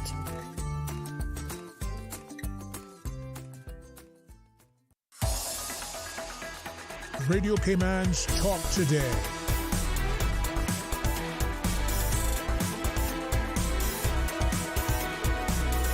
What is on your mind, Cayman? Welcome back. And in our last segment this afternoon, we're going to be hearing from Baptist Health Miami Cancer Institute. And with me in the studio, we have Dr. Jane Mendez. She is a surgical oncologist specializing in breast cancer. Dr. Mendez, thank you so much for joining me in the studio. Pleasure to be here. Thank you. So, what are you going to be doing in Cayman? What brings you here? Well, actually, it's great because I'm here to celebrate breast cancer survivors. Tomorrow, the Lions Club of Tropical Gardens is hosting this event that they've had every year to honor breast cancer survivors, and I'm going to be the guest speaker for the event, which is tomorrow. So, how long have you been at this? I've been at this since 1991. So 34 years of evolution, technology, advances. What are some of the more dramatic changes you've seen in your career in the development of treating breast cancer? What's most amazing is that now we have early detection. We expect 99% survival at 10 years. Secondary to all these discoveries, advances, technology that we have. And at the same time, it has emphasized for me the importance of disseminating the message, letting people know how important it is to know their body, know their family history, and follow the screening guidelines and getting their mammograms done at age 40. Because if we don't detect it early, the prognosis is rather poor. So that has been the theme over the past 34 years. So despite the advances, we don't get the message to the community. That's what's important, to continue to disseminate the message so we can have earlier and earlier detection. How important is family history as far as breast cancer? Great question. So it turns out that 85% of breast cancers occur sporadically, meaning that nobody has it in your family, you're the first one. 5 to 10% is that you have a genetic predisposition that we can identify genetic makeup. And about 10-15% nowadays are familial, meaning that you have it in your family, but you have not been able to identify a mutation. So the vast majority are not linked to genetics. So just saying, oh, I don't have anyone in my family, that's not good enough. You're absolutely right. So that's a myth that we have to dispel. Because even if you don't have a family history, we all need to be aware of breast cancer and also emphasize that the likelihood of developing breast cancer increases as we age. So though we'd like to forget about checking our breasts or getting the mammogram, the older we get, they are the likelihood of possibly developing breast cancer. So as I say to my patients, if you see something or feel something, do something. Self-examination is still a major factor? Absolutely, because if you don't know your body and you don't know what's normal for you, how would you know if something has changed? And as I also tell my patients, it doesn't cost you anything. You can make the appointment at any time in the leisure of your home and you can check your breast. You don't need an appointment. And it doesn't cost you anything, but it could possibly save your life. Mm-hmm. And getting mammograms? Yes. So right now, the recommendations are to have mammograms starting at age 40. And depending on your breast density, it might need to be complemented with an ultrasound. So 40 and annually thereafter. Sometimes if individuals have a higher predisposition or family history, they might need to get tested 10 years prior to the age at which their relative was diagnosed with breast cancer. And certain segments of population that are even higher risk might need to have a conversation with their primary care provider about whether anything else is indicated at that point if they have higher risk. So from age 40 onwards, women should have a mammogram every year? Correct. And I think there's been a lot of confusion over the years because there's a lot of different recommendations for different organizations, but at Baptist Health, along with the American Cancer Society, the recommendation still holds 40 and annually. In some other parts of the country, that might not be the case, but we found that the likelihood of developing breast cancer as it increases with is really important. The earlier we can detect it, the better. So 2 years, which is what is recommended by some other organizations, might make a big difference for certain women. Now, I know when women have breast cancer, and especially if they have to have surgery and removal of the breast, they feel like their femininity has been taken away. Absolutely. How do women deal with that? It's a great question, and one that is very important for me when I'm having the conversation with my patients, because there's many options. And it's not only what's the type of cancer that the patient has, we start the conversation, but also what is the best treatment for the stage that they have, because not all options are equally available. And different from other types of cancer, as you mentioned it yourself, the breasts are part of the female image, and it's part of who we are. So, if somebody has a colon surgery, you don't know how they stuck the two intestines. Okay, you cannot relate to your intestine. Same thing if they remove your appendix, but the breast is a whole different process. So we happen to have great plastic surgeons who we work with. So for those women who are eligible, and the majority are, we try to do immediate breast reconstruction. And there's different types of reconstruction that we can offer to our patients, again, depending on the patient's other medical problems, the stage of their cancer, as well as their age. But that purpose of regaining that sense of self-confidence and that kind of restructuring was normal for them is extremely important as part of breast cancer, and a very lengthy conversation that we have with our patients just because of the femininity issue. Mm-hmm. So you're saying that the reconstruction would be part of the whole surgical Absolutely. process? There's no delay in there? Yes. So usually, if eligible, and most women are eligible for this now, I will do my cancer operation, and then the plastic surgeon comes on the same anesthesia, same operation, and does the first stage of the reconstructive process. And in some instances, in selected patients, may even be able to go to direct implant. So it's amazing what we have been able to accomplish.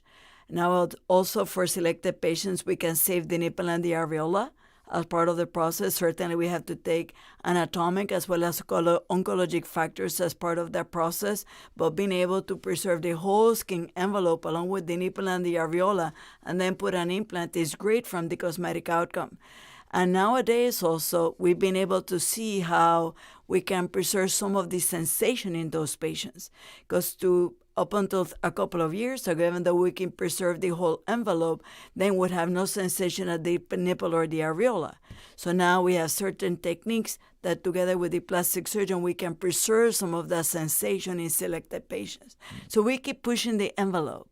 And for me, in the past 34 years, it has been incredible to see the evolution and the advances so we can offer that to our patients to improve their lives. That's a fantastic leap there to be able to preserve the sensation. Absolutely. And it takes microsurgery to do that.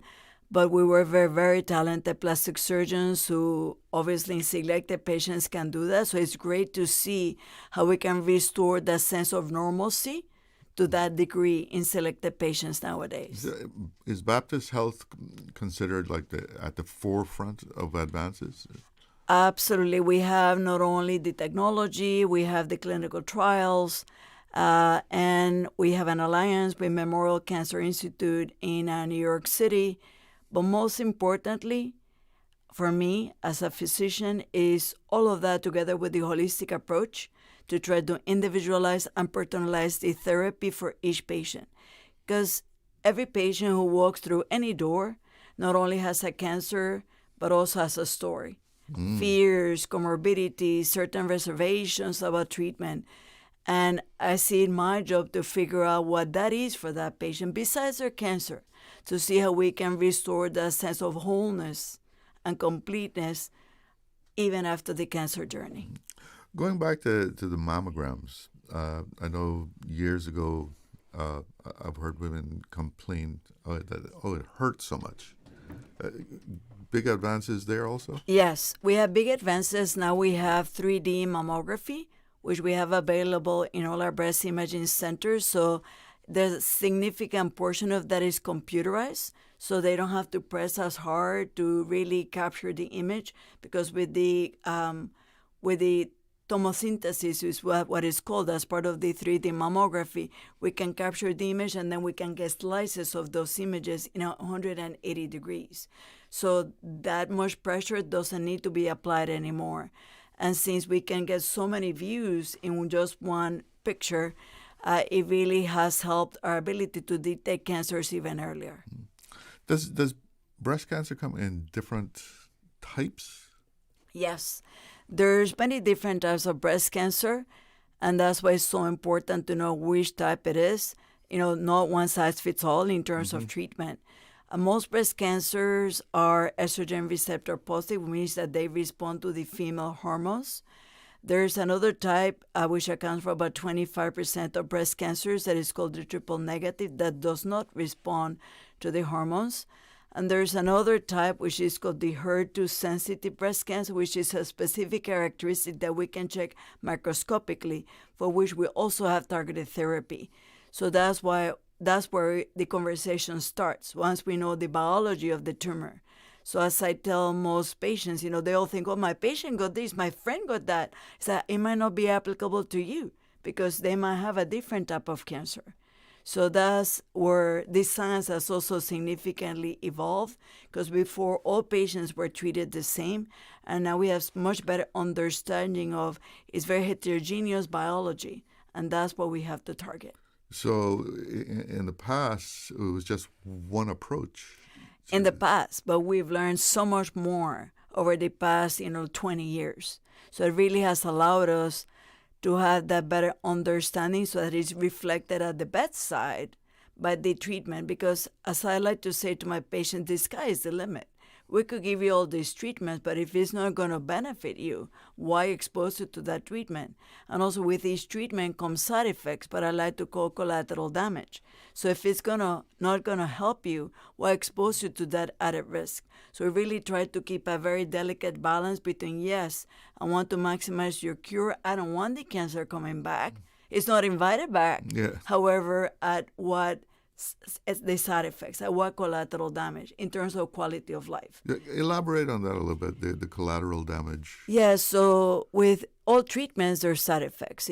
So with chemotherapy, you have the acute changes that you have during the treatment, but also you might have sequelae that come later, such as cardiac side effects, for example, or problems with lack of sensitivity of your fingers. It might be that you also have what is called chemo brain, that you get foggy thoughts, you cannot really, think clearly. And why expose somebody to it unless they're going to derive a benefit?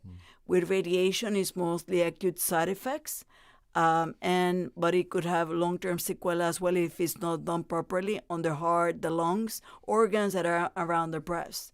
So that's why we need to be very, very critical about what is the treatment is just right? So that way we can accomplish the goals of curing the cancer, but at the way of keeping the quality of life for our patients. So we have many different genomic profiles that we can use now as aids to help us in that decision-making process.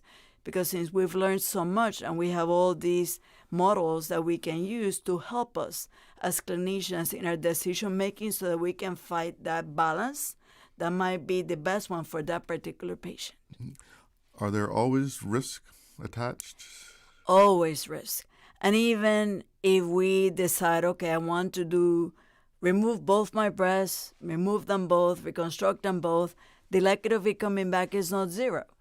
Okay? Because even in that scenario, it could come back like 2 to 5% of the time. However, it's being monitored closely, right?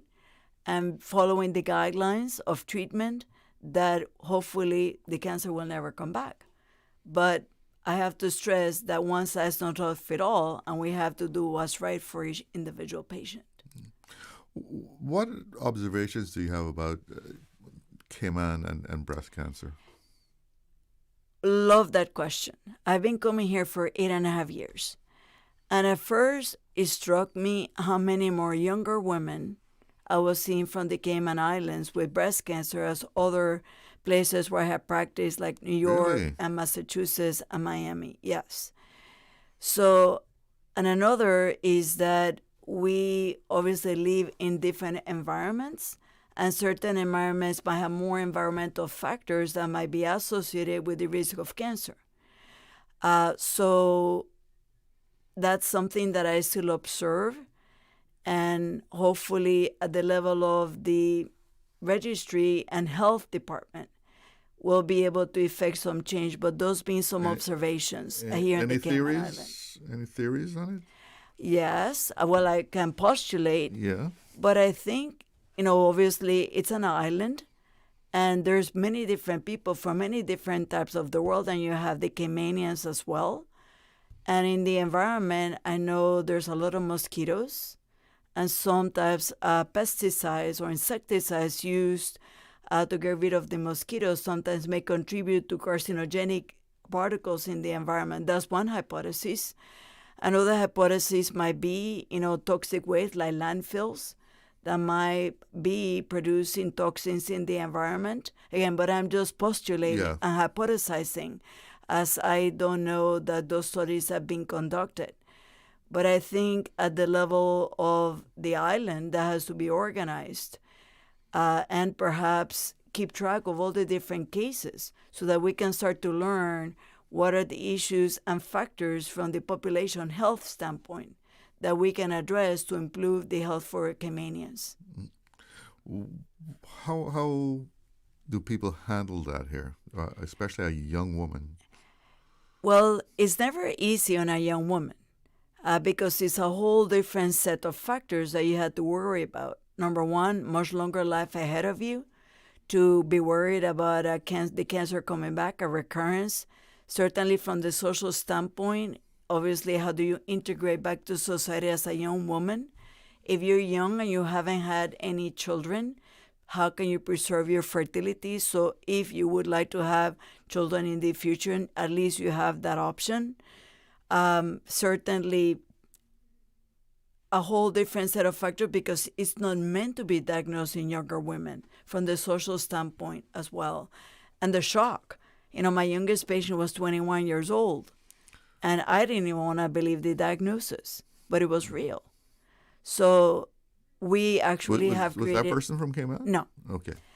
I have created a program now focusing on the issues germane to this younger patient population because we want to learn, A, what are the factors that may be accounting for that younger age diagnosis, and number two, so we can provide the extra help that they need from the social standpoint pertaining to their cancer diagnosis and the life ahead. Is there any shift in the age ranges in America? It's actually, we've seen an increase in younger women below age 45 being diagnosed with breast cancer. To the extent that we created that program, that's what led to the creation of this program. In our institute itself, we've seen a 12% increase in that same segment of the population. So it's real. We had been anecdotally observing it, but finally we collected the data and we created the program because there's a real need. And this is not just in the United States. This is been observed worldwide. So there's been a lot of efforts in trying to better understand what might be the factors leading to this increased number in younger women. Again, I can start to hypothesize, stress, sedentary lifestyle, a lot of hormonal changes with all these options that women have in terms of contraception, environmental factors. Who knows? But it's really a very important area that we're really honing in right now because everywhere you go, we've been seeing younger women. Mm-hmm. So you mentioned that was one of the things that hit you about Cayman, Yes, and it's now everywhere. But that was 8 years ago. But now, from 8 years ago, you were noticing correct, the age difference. Correct. And now you see it in other places also. Absolutely. So tell us a little bit about Baptist and handling international patients, if you can. And I know that's not your area. No. It is my pleasure, actually. Right now, I have a position where I'm the liaison to Baptist Health International. Okay. So in that capacity, it's been really important to do that. We've established relationships with other countries and see how we can help in improving the health of the individuals. We have certainly an office here in Cayman, where we also have a PET CT that is read with physicians from Miami Cancer Institute so that we can provide that for the island. And it's a close collaboration. We work very closely with all the physicians here as well. A lot of the gynecologists, GPs, as well as oncologists who send patients to us, and we have a great collaboration. Sometimes the patient receives the chemotherapy treatment here, and we do the surgery in Cayman, have the plastic surgeon, then they continue with all the services here. So it's been a great collaboration over the past 8.5 years, so that hopefully the patients get what they would like in terms of care, but at least we still have the relationship and communication with all the Caymanian physicians so that they can continue the care here at home. Now, you started off by talking about the importance of getting the information out. Yes. Generally speaking, how successful is the medical community doing as far as getting that information out? I think it's very important to the communities and in multiple languages, because different cultures have different reservations about prevention. So outreach is extremely important. So thank you for the opportunity to be at your radio show, disseminating the message about early detection. Because the more people we have at the trenches and in the community disseminating that message, asking their mother, their sister, their daughter, have you had your mammogram? Mm-hmm. And having the little kids nudge their moms, Mom, have you had your mammogram? The better we're going to get at getting the numbers so that we have earlier and earlier detection. So that's why at the same time, there's a lot of misinformation out there in the social media. So that's why it's important to get the right information, what may be applicable to you, pertaining to what might be the right treatment and what might be the truth. All the myths have to be dispelled. So it is part of our job to make sure that the right information gets to the community so that we can effect change. Over the 8 years that you've been coming to Cayman, do you see an increase in awareness here in Cayman? Absolutely. And also for me, it's amazing to see the effort from the community, such as the Breast Cancer Foundation and others and the Ministry of Health, how committed they are in spreading the word, in educating the population so that we can improve the numbers. They're highly committed. And even radio shows also committed to disseminating the information to have that impact in the population health. So, and what I've also seen is the growth of resources for patients in the Caymanian community so that obviously they can still get the care that they provide as needed with the help from external institutions like ourselves to improve the overall health of the Caymanians. So it's been great to see that. Is that an important factor in treatment, that you can get it where you live? Well, in terms, if it's accessible, it helps to be able to be surrounded by your loved ones, especially certain conditions that is not just taking a pill, but might require chemotherapy, radiation, and others for a long period of time. It might be important to have that family support. But even when you don't have the resources and you have to go elsewhere, we provide that support. We have a lot of international patients and we have representatives who help them through that journey. We have patient navigators. So even if you don't live in Miami and you have to be there for your health, you feel at home. So you're going to be speaking at where again? I'm going to be speaking tomorrow at the Survivors Breakfast for the Lions Club Tropical Gardens. it's actually they've had it for many, many years, and it's amazing to see how many survivors have, some in order of 40 plus years, who live to tell the story. So it's my honor to be there tomorrow to be their guest speaker, to give them some words of hope and inspiration. Well, Dr. Mendez, thank you for taking the time to drop into the studio. It's been a pleasure. Thank you for having me. Having you here. Thank you for having me. Thank you. And if you need any of Baptist Health Services here at Cayman, our number is 345-749-3304. And we have 24-hour care coordination, and happy to help anyone. And thank you again for having me in your show. It's been a pleasure having you here. Thank you. Well, that's going to do it for me today. And for the week, I'll be back with you again on Monday. Have a great weekend.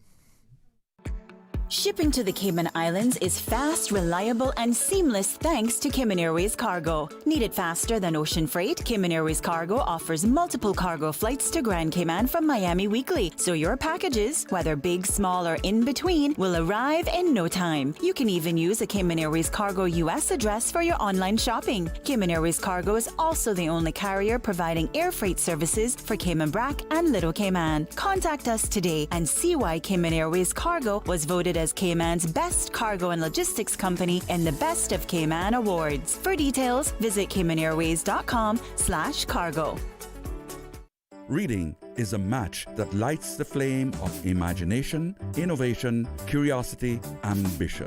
Register today for the inaugural free-to-the-public literacy conference, the Life Conference 2025, Saturday, November 1st, 9 a.m. to 4 p.m., the Kimpton Seafire Resort, 7 Mile Beach. The theme, Early Childhood, Strong Start, Strong Future. Keynote speaker, Dr. Dan Worry, founder of the Early Childhood Policy Solutions. Register now. Go to lifeconference.ky. Life, literacy is for everyone. Supported by Rotary Central, Cayman Islands. When you choose Cynical Motor Insurance, you're not just getting coverage. You're joining a community that cares about protecting you and your loved ones. Why Cynical? Personalized coverage tailored to your needs. 24/7 claim service, always just a call away. And peace of mind with CARE roadside assistance for flat tires to towing, anytime, anywhere in Cayman. Ready for a quote? Visit cynical.ky. Cynical, keeping Cayman covered.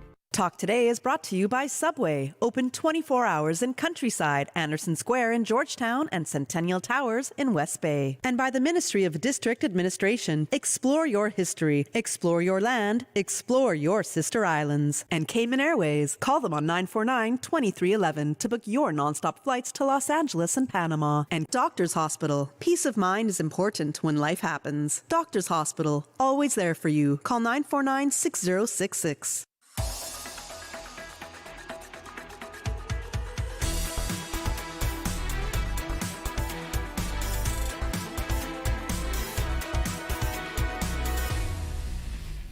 Shaken yet standing firm. This is Radio Cayman in the Cayman Islands.